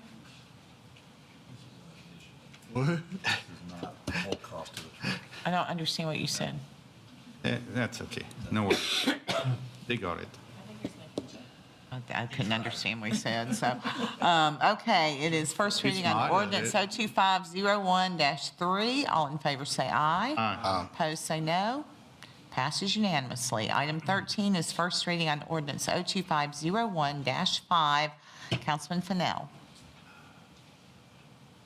My computer screen blinked off, so I'm going back to it. Thank you, Mayor. This is an ordinance awarding bid for the Sumner County Regional Water Transmission Main Project. This is contract 524. So move. Second. Motion by Councilman Fennell, second by Councilman Carter. Opening the floor for questions or discussion. Mr. Juvance. Thank you, Mayor. I want to thank our superintendent. I asked a question last week, and he actually sent me an email. And part of his email say, at this point, does appear that there may be the possibility that the overall project cost could exceed the project grant funding, and that can be fully determined until some bids are open. So I'm going to abstain on that because until I know everything, I just don't want to vote yes or no. Anyone else? Okay, it's first reading on ordinance 02501-6. All in favor, -5. All in favor, please say aye. Aye. Opposed, say no. And we have one abstention, I guess, just one. Okay, so 6 and 1 abstention. Item number 14 is first reading on ordinance 2501-6. Councilman Fan. Thank you, Mayor. This is an ordinance appropriating $93,000 received from the State of Tennessee Department of Environment and Conservation Brownfield Redevelopment Area Grant, and I so move. Second. Motion by Councilman Fan, second by Vice Mayor Hayes. Any questions? Okay, it's resolution, first reading on ordinance 02501-6. All in favor say aye. Aye. Opposed, say no. Passes unanimously. Item 15 is resolution R2501-1. Vice Mayor Hayes. Yeah, this is a resolution appointing Paul Jones to the Gallatin Electric Power Board. Motion to approve. Motion by Councilman, Vice Mayor Hayes, second by Councilman Carter. Any discussion? It's resolution R2501-1. All in favor say aye. Aye. Opposed, say no. Passes unanimously. Congratulations, Councilman Jones. Item 16 is resolution R2501-2. Councilman Fennell. This is a resolution addressing military deployment of police officers in the police department. Motion to approve. Motion by Councilman Fennell, second by Councilman Carter. Filling positions for people, filling a position for deployed individual. Pretty usual with this department. Any questions? All in favor? Well, I'm sorry, resolution R2501-2. All in favor, please say aye. Aye. Opposed, say no. Passes unanimously. Item 17 is the discussion and election of council representative to the Planning Commission. I do not have a vote in this. It is a council decision. So jump in there, folks. I would, he's never done it before, and he might want to get on there and run, on the planning commission, but I would nominate Steve Fan. I won't turn it down like I did the vice mayor. Okay. Okay. I have a motion. I have a second by Councilman Jones. Whoa. I thought Steve said he turned it down. No, he said he would not. Oh, he would not serve on the planning. No, he said he would not turn it down like he did Oh, the okay, I'm sorry. nomination to serve as vice mayor. Right? That's what you said, correct? Okay. So I have a motion and a second. How do you all want to do this? You want me to keep nominations open, or do you want to vote on that nomination? I'm going to go ahead and nominate myself to stay on. I've enjoyed serving and I want to continue to learn.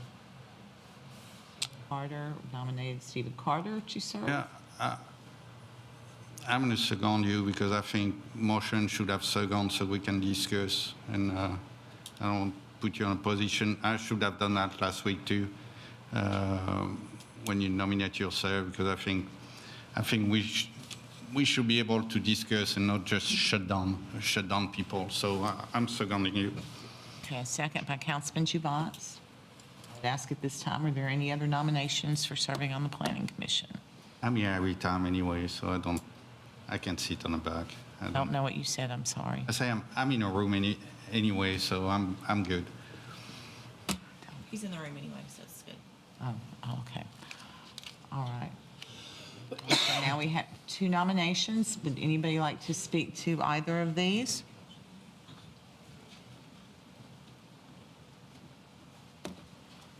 Okay, I'm going to ask for a roll call vote by Ms. Kittrell, and you will name your preference for the Planning Commission.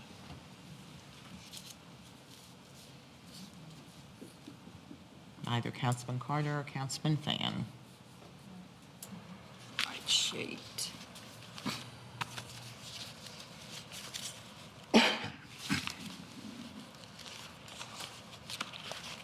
Got it. Vice Mayor Hayes, Fan. Councilman Alexander, And Councilman Carter, Carter. Councilman Fan, And Councilman Fennell, Fan. Councilman Jones, Fan. Councilman Javance. I'm going to give you one. Carter. Okay, so Councilman Fan is thereby elected to serve on the Planning Commission. Monday nights a month, 5 p.m. Mr. Rose will meet with you. All right, that concludes the regular agenda. It brings us now to other business. I would ask if anybody has any other business. Huh? Mr. Javance? I'm going to make it quick. I had a question on the traffic, the new traffic study. How we call that? the timing or the citizen? The new Traffic calming? traffic calming. So we have a group who's supposed to include one of us, and we never determine how we're going to do that, because in part of the study that one of the council going to be in the how do you call that, the committee. So I think to be fair, we should have the council on the district, the studies made, be on that committee, because That would be an ever-changing committee and multiple council members at multiple meetings. Was your intent to have one person serve regularly for a period of time? I think there's value in that, because I think there's a lot to learn associated with it.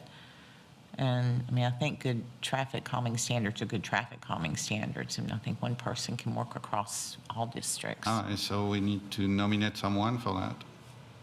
We need to put someone if. And, I mean, it's your vote, so it's not like, Yeah, I do it. sorry? I do it. I Okay. second his nomination. Okay, Councilman Javance, I'll take that as a nomination for yourself, and I second. Councilman Carter as a second. Any other nominations for the Traffic Calming Committee? Okay, all in favor of Councilman Javance serving on the Traffic Calming Committee, please say aye. Aye. Opposed, say no. Have a council member, Mr. Tuttle. All right, any other business? Okay, we're going to go to public recognition on non-agenda related items. And our crowd has greatly dissipated, but there may still be someone that wants to say something, and I would welcome you forward at this time to say that. I appreciate that you're sitting out there covered up in your coat, because it is so cold up here, I'm about to die. I don't know who touched the thermostat, but when I find I out, know who did. I didn't do it, but I know who did. I want to know. They said it was 80 degrees in here when they came in. Oh, cut it out. I've been playing in Topgolf. I got training. It's Renee Saunders, 2092 Rodman Boulevard. I wanted to just say thank you to the street people responsible for spreading the salt in my neighborhood. Thank you very much. It didn't help with the big snow, because I don't think y'all made it to our neighborhood in time, but it did help with the little snow just the other day, so. It's still there waiting too, isn't it? The snow? The salt. The salt, it's mostly off of Browns Lane now, but yes, it is on Rodman Boulevard still, but it's fine. But I appreciated it, you know. They really you did never do a know great how much job. snow we're gonna get, but yes. So thank you so much for that. And thank you all for all that you do. Tonight was quite an event. And I wish you all the best. Thank you. Anyone else wishing to speak under public comment on non-agenda related items? Motion to adjourn. Second. Okay. Motion second, all in favor, say aye. Aye. Gentlemen, ladies, thank you for hanging with us this evening. Department heads, I hope no one has to be anywhere really early tomorrow morning. Appreciate your patience and your attention to everything. What was that? Oh, I appreciate your attention. Have a good night. Do something kind for somebody. Take care.